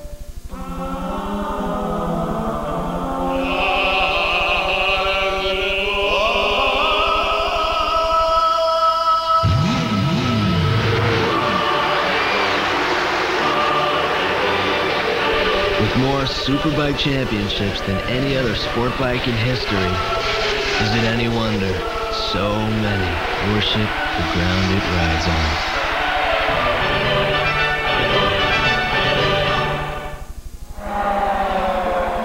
Nothing has changed. Still under full course yellow, looking down on the course of the Toyota Grand Prix of Long Beach from the Goodyear Blimp Eagle, who has been providing these aerial pictures. At the control is pilot Nick Nicolari. 1999, the 101st anniversary of Goodyear and the 74th for its blimp fleet. Now in 1 week, ABC Sports will head off to Talladega, Alabama for the Touchstone Energy 300. That's Saturday live at 3:30 Eastern. Let's get updated on how we play to the end of this race. Start with Gary Gerald. And with Rob Hill, who of course is on the radio with Juan Montoya. That was a terrific stop when you came in here. The question is, do you think you got enough fuel on this stop that you can go to the distance to the checker? Well, you know, with all kinds of racing, it depends how the yellows fall. If this yellow stays good for a couple more laps, I think we can make it to the end. Tell us about the development of this 23-year-old driver who's so spectacular, now leading the race. I beg your pardon? Tell us about the development of Montoya, leading this race now at age 23. He's going to be a champion. He is phenomenal as a race car driver. I didn't think anyone would be able to step up like Alex was, but this guy's going to be great. Glowing endorsement. Let's check in with Jan Beekes. Now let's check in on the situation for Adrian Fernandez. The last race, everyone said, no, you can't make it to the end on fuel. Here we are again. Adrian Fernandez now in third spot. Can you make it to the end on that much fuel?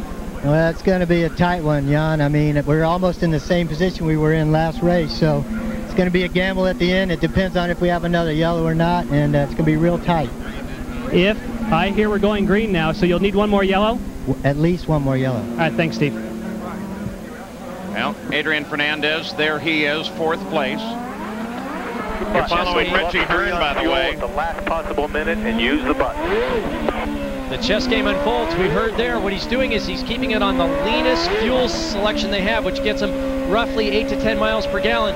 What Juan was told there is once it goes green, they hit the button. That'll put it on full power so that he can get back up to speed and put a break between him and Dario. There's no question Juan's very quick, Paul. Dario's the best in the business on going the fastest on the least amount of fuel. Want to mention Richie Hearn. He's, despite all of his problems, now in the points, sitting in 12th place. The race recap after 51 laps. The hairpin is ahead for Montoya. The green flag should come shortly thereafter. Keep an eye on Franchitti in second place. Well, for that matter, Franchitti heard of Fernandez and Fittipaldi. He snookered him, Paul. He absolutely snookered Dario Franchitti. Unbelievable. Look at the lead that he's pulled out. I am very surprised that he was able to take advantage of Dario Franchitti like that through the back section. He was going very, very slowly, got on the button and stood on it. Here comes Herta, tries to move for second place, comes to the outside. Not the ideal passing position, but he certainly let him know he was there. And a touch bit faster. Franchitti holds off Herta. There's Fernandez, there's Fittipaldi just behind him. Montoya drove away from everybody, hammered the throttle right off of the hairpin. It's deja vu all over again, Paul, from last year. We've got a green car, the Shell car, and we've got one of the Target cars in the top three. And you know, Paul, this just isn't the Long Beach Grand Prix, the race. This is an event. I know every North American road racer, including myself, grew up dreaming of winning 2 races when you finally became a professional. One was a kart 500-miler. The other was the Long Beach Grand Prix. This means a lot, not only now to North American road racers, but it's got a reputation worldwide. What a way for Juan Montoya to get his young road racing career to a start in kart racing. First time in the season he's led, now a full lap under green, and disappearing for the field as they came across the line at the conclusion of that last lap, the 53rd. He had 2.2 seconds on second place Franchitti. I never would have guessed that would have happened. That was a real surprise. I mean, that's really heads up for a 23-year-old and only his 3rd start. And it was beautifully done. But this is really becoming a chess game, Paul. How fast can you go on how little fuel? When it comes down to really one lap, it's the way I'm calculating it. Thank goodness I'm not sitting on a scoring stand trying to figure that out, because it drives me nuts. I mean, something's going to happen in the last 2 laps of the race. And again, final laps of the race, we're going to try to give you totally commercial free. Thank you to Toyota for making that available to us. I tell you, there are a group of data acquisition guys down in the pits that are recalculating and recalculating and confirming and recalculating, along with the engineers on the engines, to try to see if they can actually get to the finish line. Max Pappas with Jimmy Vasser working on him.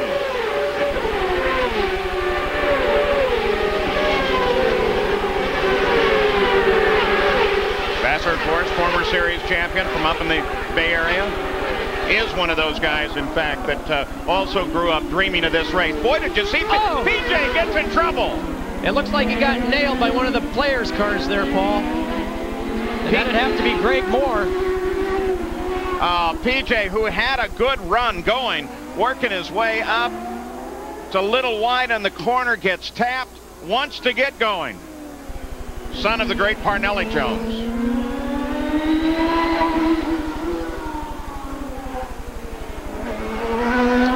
PJ trying to go down the inside of Greg Moore there. It was for position. Never got tapped by Greg Moore. I take it back, and apologies to Greg. He just got in hot, offline. It's very slick, locked up the rears, ran out of space, and into the tires he went, Paul. So PJ, Pat Patrick, his car owner, looks on. And PJ, frustrated, wants the crews out there to get him rolling as soon as he can. But again, it creates a full course yellow, our fourth full course yellow of the day. Montoya leads.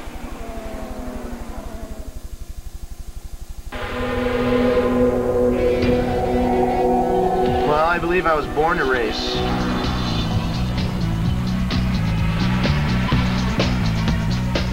In fact, my mom raced when she was pregnant with me.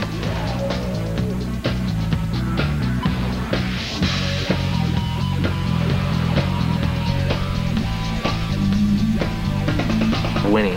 And I truly believe that's my destiny.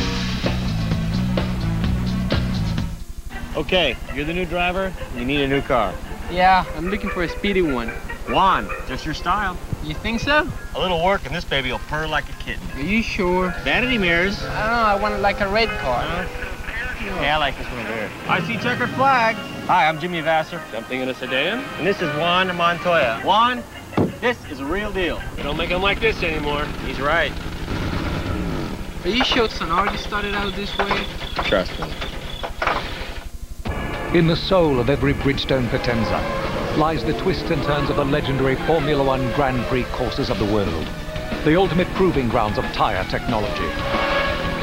Using a tapered tread element derived from the Potenza Racing Rain tyre, the Potenza RE910 Street tyre handles the road wet or dry. Made with Unity, Bridgestone's ultimate tyre technology. Bridgestone Potenza, technology-driven performance used on every Grand Prix course of Formula One. In racing, the engine is everything. What? It's the driver. A driver will never see a finish line without a great engine. The greatest engine will never see a victory lap without a great driver. At least they agree on Haviland Formula 3 motor oil, the same oil you can buy right off the shelf. The engine's the first thing to the finish line. Not in IndyCars. Did you know that teens today are less likely to see danger in using drugs than in the past? That's where you can help. Studies show that teens who learn a lot about the dangers of drug use from their parents are 40% less likely to use them than teens who learn nothing. Please, talk to your kids about drugs. Our Toyota Spotlight is on the stars who were out in full force yesterday at Long Beach to take in the atmosphere and participate in the Toyota Pro Celebrity Race. Early on, the racing was tight. But then the action heated up when Andy Lauer got his car spun from behind and went sliding into the wall. Then Donnie Osmond got involved, flipping his car. Fortunately, he walked away unharmed. Rapper Coolio showed his skills behind the wheel, but Roger Mears, as one of the pros, was able to sneak by him, move through the field. When the dust cleared, Sean Palmer of X Games fame took the checkered flag and celebrated his victory on the podium with the pro champion, Roger Mears.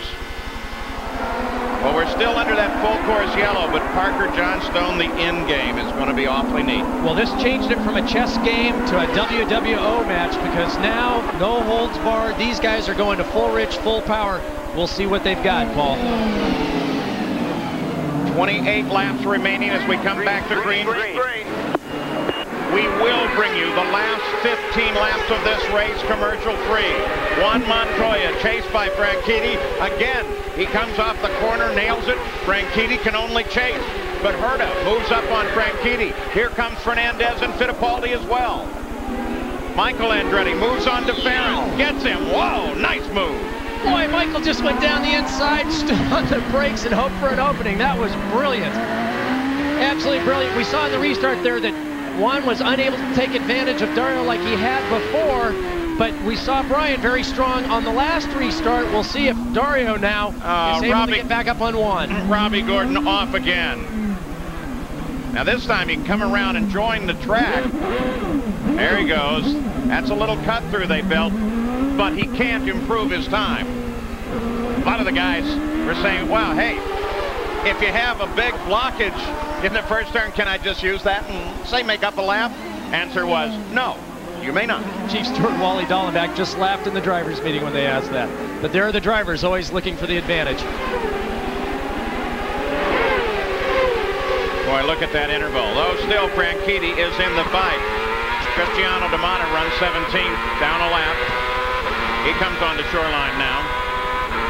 You know what's amazing, Paul, is right now Montoya and Franchitti are running 2 seconds a lap quicker than Brian Herta or anyone else in the field. A full 2 seconds. That is flat amazing with only 27 laps to go, that they're able to push that hard and no one's able to respond. But it's not just raw speed that's going to pay off here. Can you get to the end of the race without stopping again? Will you have to go lean, slow the car down? All those are going to be factors. And they're factors, interestingly enough, that are new factors to Montoya. He never had to deal with this in his career in Formula 5000, and when he was a test driver for Formula 1, obviously it never came up. But there is a lot going on in these cars, Paul. We talked about how busy they are just driving, but all the time you're changing boost, mixture settings, sway bars. It's a very, very busy office. These guys, without doubt, are well-conditioned athletes, but they also have to think on a conscious level, as well as being in the zone, making adjustments to their cars, talking to their team managers and mechanics so that they get the best out of the equipment while hustling these cars through concrete walls at 180 miles an hour. Oh, and just a couple of other factors. They just came off of 2 oval races, now on a temporary street circuit, back to an oval. You want to talk about the definition of versatile? There it is. Circuit City. Telemetry from the car. This one will show not only the miles an hour, but lateral G-forces for Richie Hearn. Currently in 11th. Fell back. Remember, he had the banner on the right side of his car. Lost his right mirror. Something they don't fix on a pit stop. He's trailing Mauricio Gugelmin here in the Mercedes-powered Reynard, Pac West.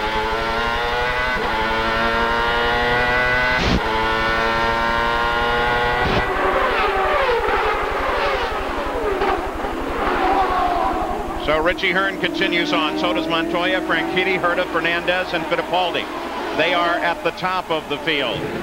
So now we continue to watch that game play to the end. We'll be back after this message and a word from your ABC station.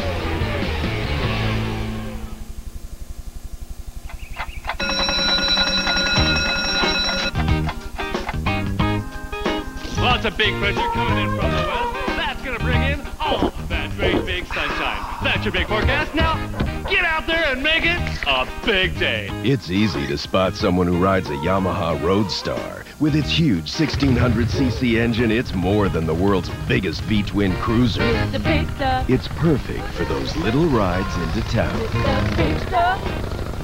What do you look for in grass seed? Quick results? We seeded it with Scott's seed last fall. As soon as I planted it, boom, it just came in. A really terrific lawn? And it feels like crushed velvet under your feet. It's wonderful. How about weeds? Bargain brands can contain thousands of weed seeds that can ruin your lawn forever. You can spend $1 or $2 less for a bag of seed. But you don't want weeds in your grass seed.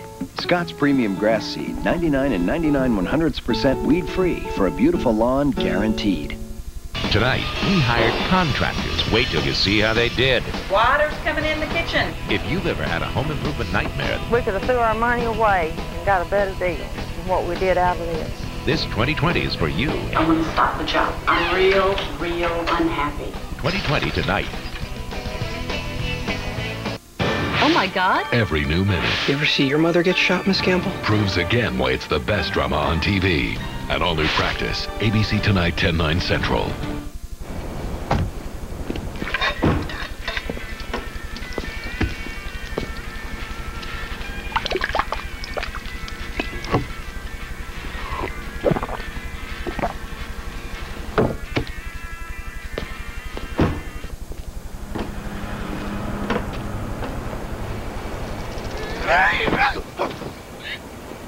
Some people like theirs strong. You will remember nothing. Nothing for a down payment. Nothing for a first month's payment.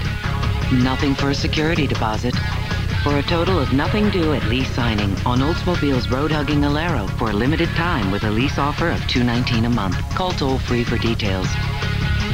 Alero. By Oldsmobile. Think nothing. Start something. How a facial gives your back a break. Monday at 5. Paul Page with Parker Johnstone back at the Toyota Grand Prix of Long Beach, the silver anniversary. Bobby Labonte, the defending champion. Yep, not here. It's NASCAR on ABC. The Die Hard 500 from Talladega next Sunday live at 1 o'clock Eastern. Here are the current standings for you as you ride with Juan Montoya, leading this race in only his third start. 3.5.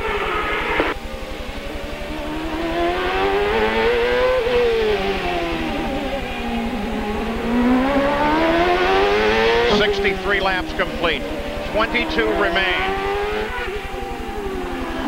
A brilliant run by the young Colombian. Paul, right now he's turning laps almost a half a second quicker than Franchitti, who's another half a second quicker than Herta, who's quicker than the rest of the field. So he's continuing, Juan Montoya, is to extend his lead here, and doing so well. Yeah, like he's been doing this all his life. And Dario Franchitti, who normally is this cool, collected guy, he's desperate out there right now. We've seen him make some uncharacteristic mistakes. He's usually so cool, so collected. While we were away, he was locking wheels. He's hustling this car harder, at least from the outside, than we've seen him hustle it in a long time. He's usually so silky smooth. You can tell he's working extremely hard. He certainly hasn't given up and settled for second here, even though Montoya is now continuing to pull out his lead to almost 4.5 seconds. Upper left, we'll run through the teams for you again. There's the interval from first to second. Only Castro Neves separating them. Remember, he was involved in that incident a little earlier, so he's setting back. On board Michael Andretti. He's on shoreline. Andretti currently is 6th place. His teammate at Newman Haas Racing, Christian Fittipaldi, is in 5th, though not immediately ahead of him. There's about 2 seconds between this car and Christian. There's Christian right now. And Christian, fortunately, not in any way locked in a battle that matters for position with him. Now, Tony Kanaan finally out of the CART Medical Centers with Gary Gerald. Tony, I know this has to be very, very disappointing. Tell us what happened. Well, I was trying too hard to pull it away from Juan, and fortunately I put one wheel and the rubber, and the car just slides and it was too much, and I hit the wall, the tire barrier. But I mean, my drive-through crew did a great job. Steve and all these guys are great. Unfortunately, you know, I really hate when I made a mistake, and this happened today, but I think we proved to ourselves that we have a very good car and we can do it, so it's not going to happen anymore. It happens just once. Let's get a quick word with Steve Horn. Steve, you've seen this young man develop his career. Do you have to do cheerleading in this situation, or do you worry at all about what impact this might have? Well, as I said, Tony, when you get to my age, you can always think of things worse than this. And anybody out there remember Indy 95? That was a little worse than this. Yes, indeed. All right, Jan Beekes. Well, in regards to Adrian Fernandez, remember we spoke with his crew and they said they needed more yellow. Well, the answer to the question is they got enough yellow. He has plenty of fuel to make it to the end, and I assume that would mean all the front runners do. And that assumption, of course, is made. And I got to tell you, generally the pit guys are very, very straight up with our pit reporters. Occasionally, when the press gets very tight, you know, maybe they'll fudge a lap or two. But so that's the assumption. We race all the way to the finish. I think the gloves are off, Paul. I think these guys are driving absolutely as hard as they can. And remember, in Long Beach as a past, there have been some pretty spectacular things that have happened in the closing lap. So it's not done by any means as of yet. Adrian Fernandez, the 40 Ducati car, stable of Pat Patrick. Last week's winner in Motegi, Japan. 13 seconds behind the lead, currently runs in 4th place. Brian Herta is his target. Christian Fittipaldi will be searching for him. Back to the front of the field. Juan Montoya, the leader. His 3rd race. Driving for Chip Ganassi, a target Chip Ganassi. His teammate Jimmy Vasser is sitting back in 9th place right now, just ahead of Greg Moore. And Paul, as we watch this car, you can see how well balanced it was. I mean, he just slid the car right out to the wall, but well in control, not over driving, and he's continuing to extend his lead. He's now pulled out another second on Dario Franchitti. It's up to 5.4 seconds, but you can tell he's driving well within his limits. The car isn't moving under braking, or as he turns in, puts the power down. It's all very smooth, very collected. I think now he's just trying to make sure that at this pace he can stay in his rhythm, stay focused, and get through the last 18 laps to the checkered flag.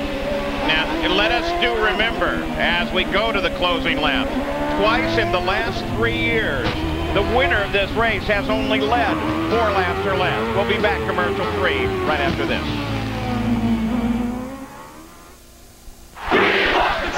Cup was supposed to be here 3 days ago. You hear that? There's 20,000 screaming people that are going to tear me apart. They tear! Thank you very much. Thank you. Goodbye. Goodbye. Stanley Cup! Stanley Cup!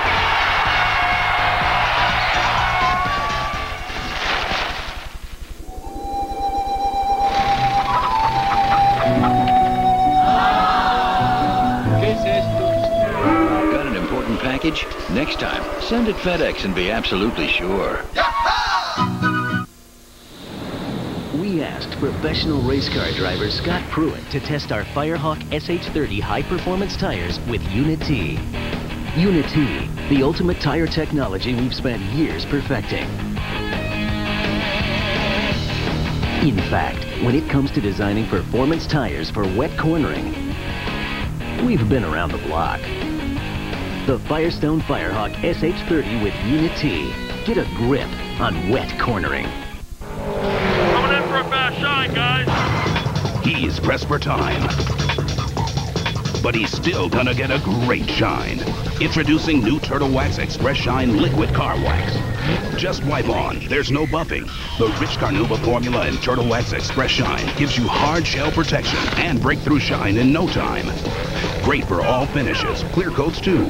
Turtle Wax Express Shine, spray or new liquid. So fast it runs circles around the rest. NASCAR Sports Race is getting crowded. Burton, Cherry, Labonte, Martin, and Gordon head to Talladega for the Die Hard 500. Live next Sunday at 1. NASCAR on ABC.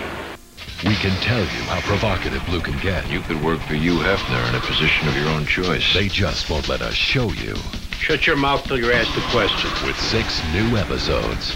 What did you just say to my partner? You can see for yourself. Hey! All new NYPD Blue, ABC Tuesday at 10/9 Central. Viewer discretion advised.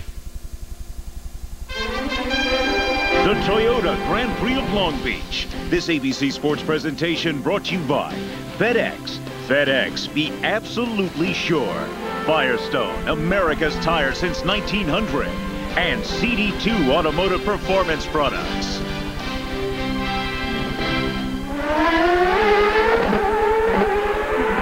Page, we're back at the Toyota Grand Prix of Long Beach. Now the entire remainder of the race would be brought to you without commercial interruption by Toyota.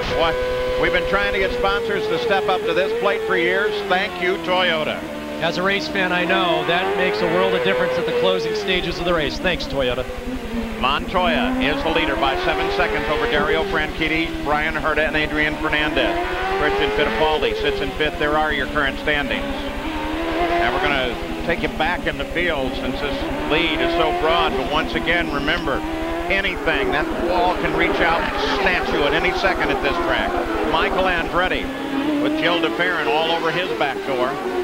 And Pappas all over DeFerrin. And then Jimmy Vasser just sitting there in the best seat in the house for that battle. Now up ahead of them, Paul, is the lap car of Patrick Carpentier and then Michael's teammate Christian Fittipaldi. But it's obvious now that DeFerrin, as we saw earlier, is quicker than Michael. Michael was actually getting away a little earlier, but now he's fallen back into the clutches of DeFerrin. Once DeFerrin is able to figure out a way how to get around Michael, and I say if because that is very, very difficult to do, I expect he'll pull away. But we can see that right now Michael's holding station. Also watching DeFerrin is Jan Vikas. Yes, and I spoke with Derek Walker, the team owner, and he said right now we can run faster than the other guys, but traffic is the problem. Because there's so much rubber that's on the racetrack, you don't dare step out of line to try and make a move. You have to wait for a mistake for the guys ahead. Paul? Gary Gerald? Quick update on Juan Montoya as he continues to stretch the lead. The 23-year-old rookie is just amazing. And remember, Chip Ganassi and his team are looking for their 4th straight win here at the beach. And they now have the luxury of knowing that even at the pace they're running, they should have 2 gallons of fuel left when he gets to the checkered flag. All he's got to do now is go mistake-free over these final 15 laps. No small feat here as well. That sounds easy, Paul, but I tell you, it's hot. It takes a lot of concentration.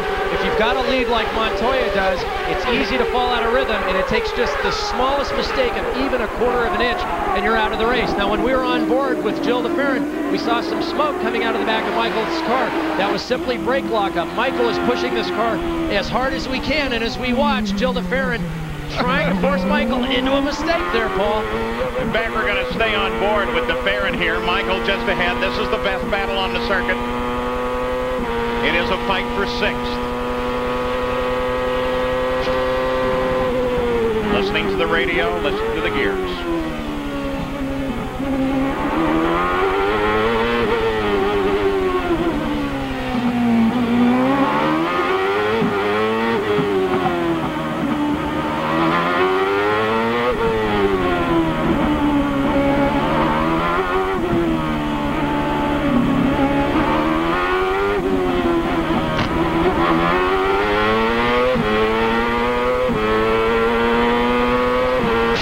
Shows you how competitive this series is, Paul. We've got a Renard Honda Goodyear shot car chasing down a Swift Ford Firestone car, and they are just locked in this battle. The problem is, how does Jill get around him now that he's caught him?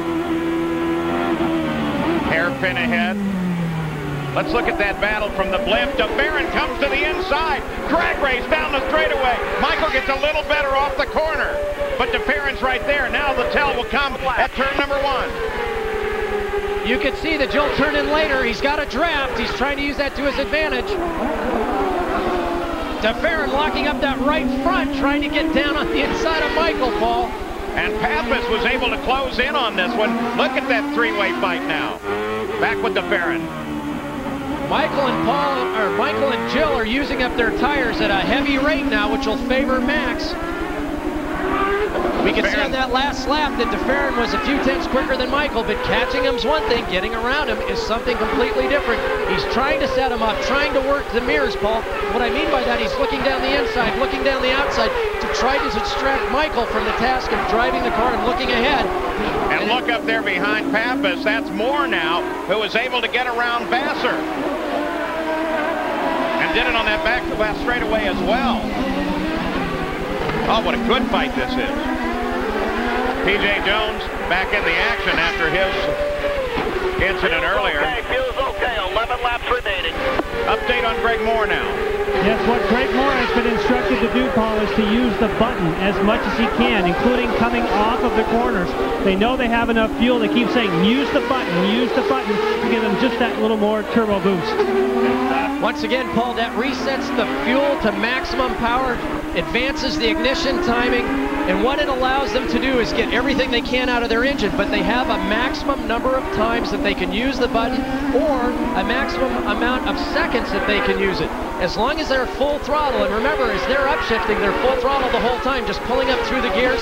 The electronics automatically cut out and refire the engine at exactly the right time as they're shifting up through those gears. And the first time they lift off the throttle, then that button is disengaged and it goes back to whatever power setting they've got on their fuel dial.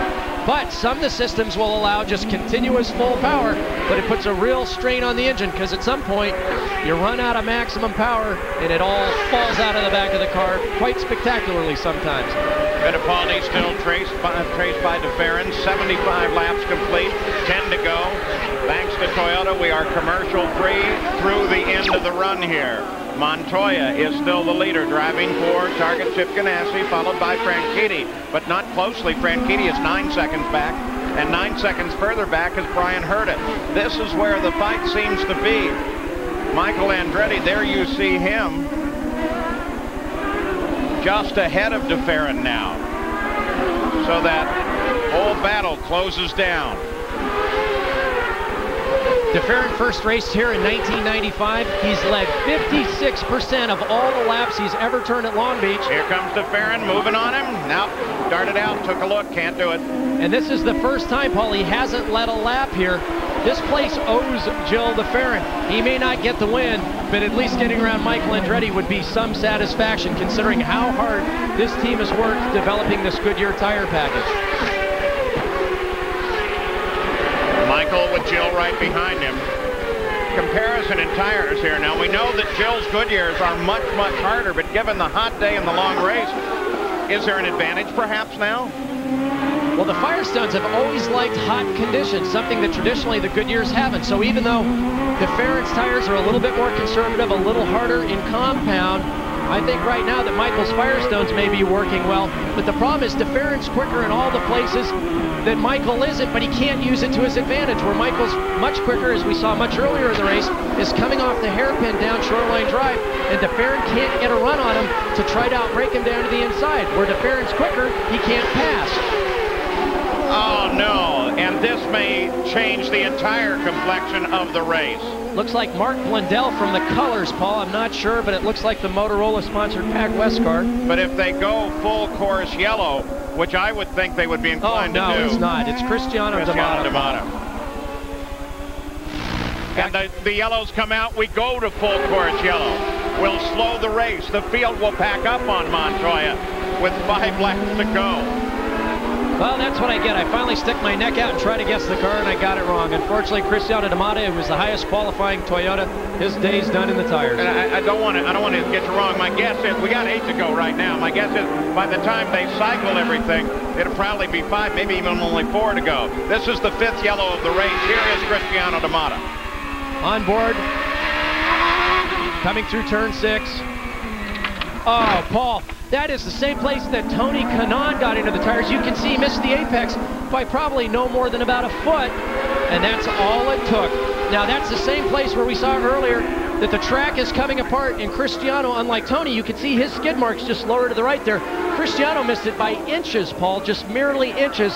That's all it took to put that MCI WorldCom car into the tires. You know what I'd like to see there, too, is the course marshal immediately jump to the fence to climb up on it to look to make sure he's okay. They are all volunteers here, except, of course, for the kart safety team and those types, but the course corner workers are volunteers. They always do a great job, and they always jump on it. Having made that point, too, we saw the same thing a week ago at Motegi, and we don't often see this. When we had the fire with the Pat Patrick car, Scott Pruitt, 2 firefighters were over that wall on top of the car. They were local firefighters, and they were right there. They weren't going to worry about traffic. They were going to worry about dealing with it. It's that kind of courage that helps us do this. You got to remember, Paul, this sport is dangerous. I mean, you can get killed doing this, and these guys are right there. Now, this is Mo Nunn, the engineer for Juan Montoya, who was so successful with Alex Zanardi, and, of course, Chip Ganassi, the team owner, looking for one of his cars to win their 4th straight Long Beach Grand Prix. And Chip Ganassi, of course, the car owner. Proud man of Pittsburgh, hoping that he can see his young driver bring it home in first. The fuel game, well, that's totally out the window now. There's no question about it whatsoever. 7 laps remain under the full course yellow. You know the kart safety team's going to do everything they can to pull that car clear. And the field with Montoya leading it behind the Toyota Solara pace car. Franchitti is right there, and the game is to Franchitti and Herta now, because this is going to be their chance. There was an interval as deep as 10 seconds from the leader back, and now they're right on top of them owing to this full course yellow. There's your full field summary. In keep track of your driver. The focus is going to be on the front of the field. And all that we need to know now is how quickly will they be able to clear the course, restrack the barrier, and put us back into the fight. And I tell you, from Juan Montoya's perspective, Paul, as he was in the zone, there was no doubt he was pulling out a lead. He didn't care if it went green the whole way because he had everyone handled. But now, the full course yellow gives you a chance to actually think about the enormity of about what you're to accomplish, which is to win the Long Beach Grand Prix and only your third race in this series. Now, he's a steely-eyed motor racer, this guy is, but still, I know that Chip Ganassi's talking to him, as we can hear a little bit in the background, trying to keep him calm down, trying to keep him focused, and of course, behind him, everybody's got everything to gain and almost nothing to lose. Jan Beekes. Barry Green, of course, the team owner for Dario Franchitti. We know that Montoya is fast. Do you have a shot at him? Well, I mean, he's definitely fast. We were trying to make sure that we didn't over-abuse the tyres. The tyres have been great all day. We wanted to keep and run a consistent pace. He's very fast. This certainly closes up the gap, so at least it gives another shot at him. And just see how many laps we've got here. We've got to protect our back door too, though, so it's going to be an exciting few laps here to the end. Any coaching going on? Do you tell him whether to go for it or to be conservative? I got guys in Dario's pit here. They're doing a great job for me. Don Halliday, Kim, Kyle, and all the boys. Great pit stops today, so I just leave it up to them. I'm just standing here sort of a little nervous. I'd like to see this one in the bag. Thank you, Barry. Let's get to Gary. Chip Ganassi, does this change it to any great degree now for you and your young driver? Not really, Gary. I think we're okay. We're plenty of fuel, and we just want to play a little conservative after last week's antics. Are you doing any cheerleading at all on the radio, or has he got everything under control in your mind? No cheerleading. It's all business yet. Does it surprise you at all that on only his third race he's in a position where he may be able to win this? Not really. I mean, the guy has a lot of talent. That's why we hired him. And I saw Morris Nunn over here immediately shaking his head. Morris, you know this kid could be a winner right off the bat, huh? Sure, no problem at all. A lot of confidence down here, but still, we got a few laps to go. And we saw Morris Nunn on his way out to one of the mini parties, because this is a festive time in Long Beach. Look at the work they're doing over in the corner. The whole cart officialdom, they want to make sure that that corner is totally ready to race. I mean, not just clear it away, but they've gone to extra lengths to make sure that it's as cleaned off as it can, because that's been the critical corner. But Morris was on his way to the parties, and Parker and I walked into the hotel lobby and talked to him a little bit, and he said, boy, this kid, you have no idea how good this kid really is. I was very privileged to be at his first ever test in IndyCars months ago back in Homestead, Florida on the road course. And Paul, I've never seen anyone in an initial test do a full burnout out of the pits, up onto the rev limiter, and immediately, first lap, car sideways, right up to speed. I was greatly impressed, and the confidence that Chip Ganassi and Morris Nunn and that whole Target crew have in him are paying off, Paul, because here he is leading the Long Beach Grand Prix. Now you see the lights still flashing on the Toyota Solara pace car. The field, now the lights go out. Word is out, we're ready to go green. So, Paul, we haven't seen any fireworks down in that first turn at the restarts or the initial start, but I tell you now, it could be desperation time for a lot of their drivers, because this could be their only chance.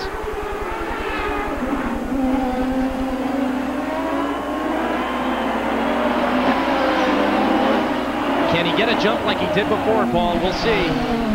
Crowd jumps to its feet. They're off of the hairpin. Green. Franchitti stays there on this one.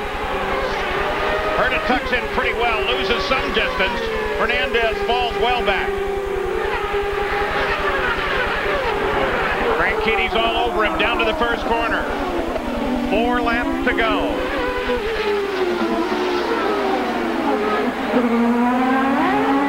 Now Herta, he almost loses it. Franchitti is right there and pushing him. Herta's closed back in.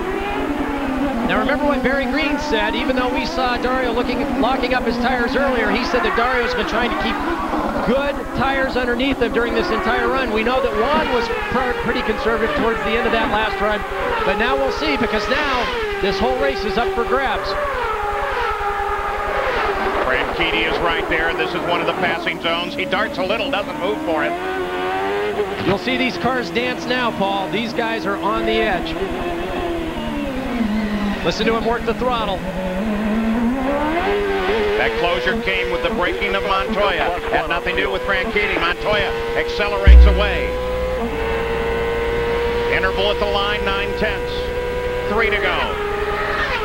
Keep in mind, Paul, that on those on those yellow caution laps, they pick up a lot of the race rubber that's been laid down. So these first few laps, the cars are very nervous, very difficult to drive. Oh, Franchitti once again. Montoya, though, is the faster. Franchitti's really got that car darting. You're not looking at lap time. That's the speed that we see on the right there. And Montoya's starting to pull away. Look at him drive that car, Paul.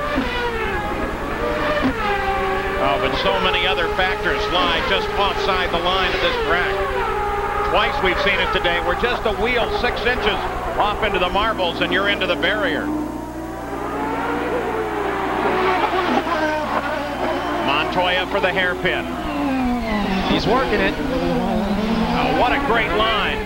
Ripped right off of there. Okay, little slower. 2 to go. Little slower for Franchitti. He drops back. The interval goes to 1.6.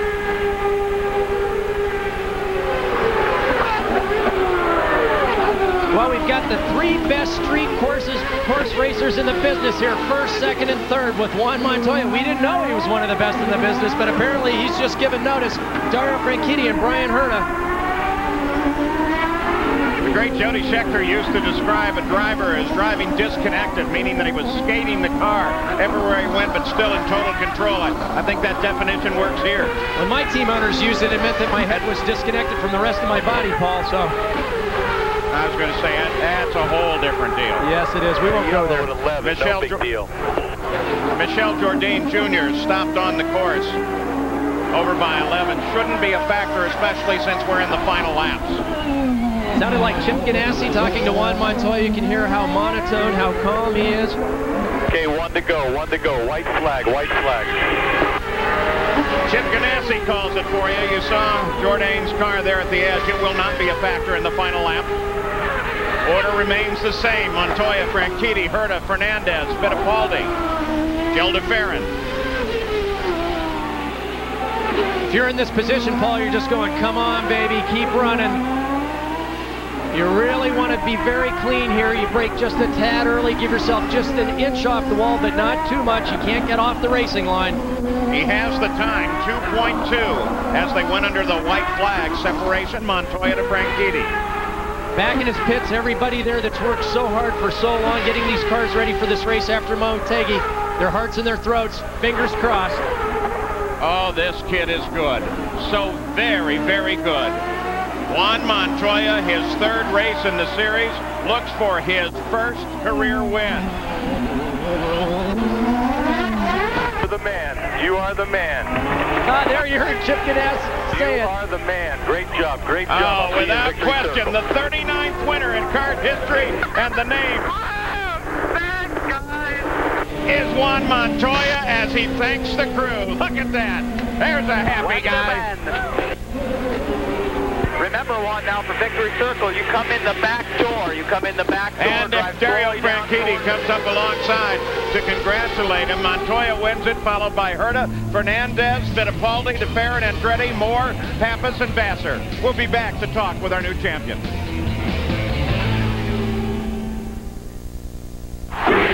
Stanley Cup was supposed to be here 3 days ago. You hear that? That's 20,000 screaming people that are going to tear me apart. They tear! Thank you very much. Goodbye. Stanley Cup, Stanley Cup!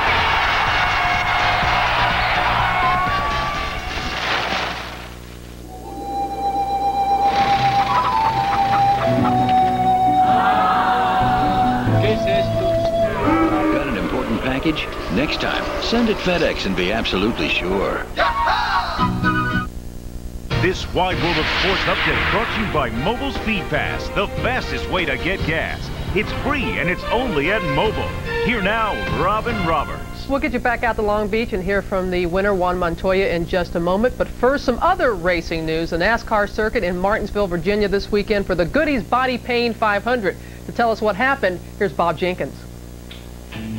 On lap 48 of the 500-lap race here at Martinsville Speedway in Virginia, John Andretti got bumped from behind by Ward Burton, spun around in turn number 2, and lost a lap. But on lap 135, he got the lap back and then drove to victory at the half-mile concrete and asphalt track at Martinsville. He picked up his car owner, King Richard Petty, and drove him to victory lane. John Andretti won by 1 second over Jeff Burton. He only led 4 laps, but they were the most important 4. Robin? All right, Bob, the second career win for John Andretti. Jeff Burton maintains his Winston Cup points lead, and Mark Martin, by finishing 5th, moves into 3rd place in the Winston Cup standings. Plenty of auto racing the next 6 weeks here on ABC. Next Sunday from Talladega, it's a die-hard 500, culminating with the granddaddy of them all, the Indianapolis 500 on May 30th. Wayne Gretzky, as you know, will hang up his skates following the Rangers game with the Pens this afternoon at Madison Square Garden. And before the game, Commissioner Gary Bettman made a very special announcement. When you take off that sweater, your jersey, after today's game, you will be the last player in the NHL to ever wear 99. A very deserving honor. They're in overtime right now. It's tied at 1-1. And yes, Wayne Gretzky, 1,963 assists on Brian Leach's goal to tie the game 1-1. Again, it is in overtime right now. That is our mobile Wide World of Sports update. So let's get you back out now to the Toyota Grand Prix in Long Beach and Paul Page. 4th year in a row, a Chip Ganassi car has won at the Toyota Grand Prix of Long Beach. This time the name is Juan Montoya. The celebration's very definitely underway. Quick look at the results of this race with Montoya winning it, followed by Franchitti, Herta, Fernandez, Fittipaldi, DeFerrin, Andretti, Moore, Pappas, and Vassar. There's your back 10. Now let's go to Gary Gerald. Already here in this magnificent victory podium, Juan Montoya, your 3rd Champ Car race. Did you at any point think that you might be able to make the transition so quickly that you could become a winner in just your 3rd race? Yeah, I think we've done a quite good job. Japan was very close to win, but we ran out of fuel. And here we just had it absolutely right. The car worked beautiful all the race. We did a mistake in qualifying, and it wasn't that bad after all. We could go by everyone, and I think just thanks to all the guys and thanks everyone in Colombia that followed me, my girlfriend, everyone. Tell me what happened now when you're chasing Tony Kanaan and suddenly he had the problem. Do you think you pressured him into a mistake? But I was pushing him quite hard. We're running quite lean in field, so we're looking very good. And I would just start pushing, trying to show him the nose, and he started making a couple of mistakes. His car started to slide, and whoa! It was funny because I went to turn and whoa, he just kept going straight. Thank you. 4 straight wins for Ganassi and Target Racing. Congratulations. Great drive. Thank you very much. Jan Bikas? Well, it's also a great drive for Dario Franchitti, but you're not as happy. You seem discouraged, but it looked like he gave it everything he had. Yeah, I gave it everything. We didn't have the car today, which was unfortunate. We were just lacking a little bit, but my guys at Team Colgreen, the stops are good. I mean, I have to say the stops were excellent. They kept us in the hunt all day. But on the track, we just weren't fast enough today. So, 2nd place is good points for the series, but it's first loser, but there we go. All right, Dario Franchitti, with the man and with the talent that he has on the street circuits, a bit disappointed. Paul? So with the points, Greg Moore, they finished well enough to stay in the lead of the points. Adrian Fernandez in 2nd, DeFerrin moving up. But you're going to see that name Montoya as he's now 7th right off the screen there, and it will come forward. Don't forget May 2nd, the Kart Nazareth 200 will have coverage both on Kart Today, on ESPN2, and on ESPN. What a great day to celebrate the silver anniversary of the Toyota Grand Prix of Long Beach. Thanks for being with us. I'm Paul Page with Parker Johnstone, Gary Gerald, and Jan Bikas. See you in Nazareth.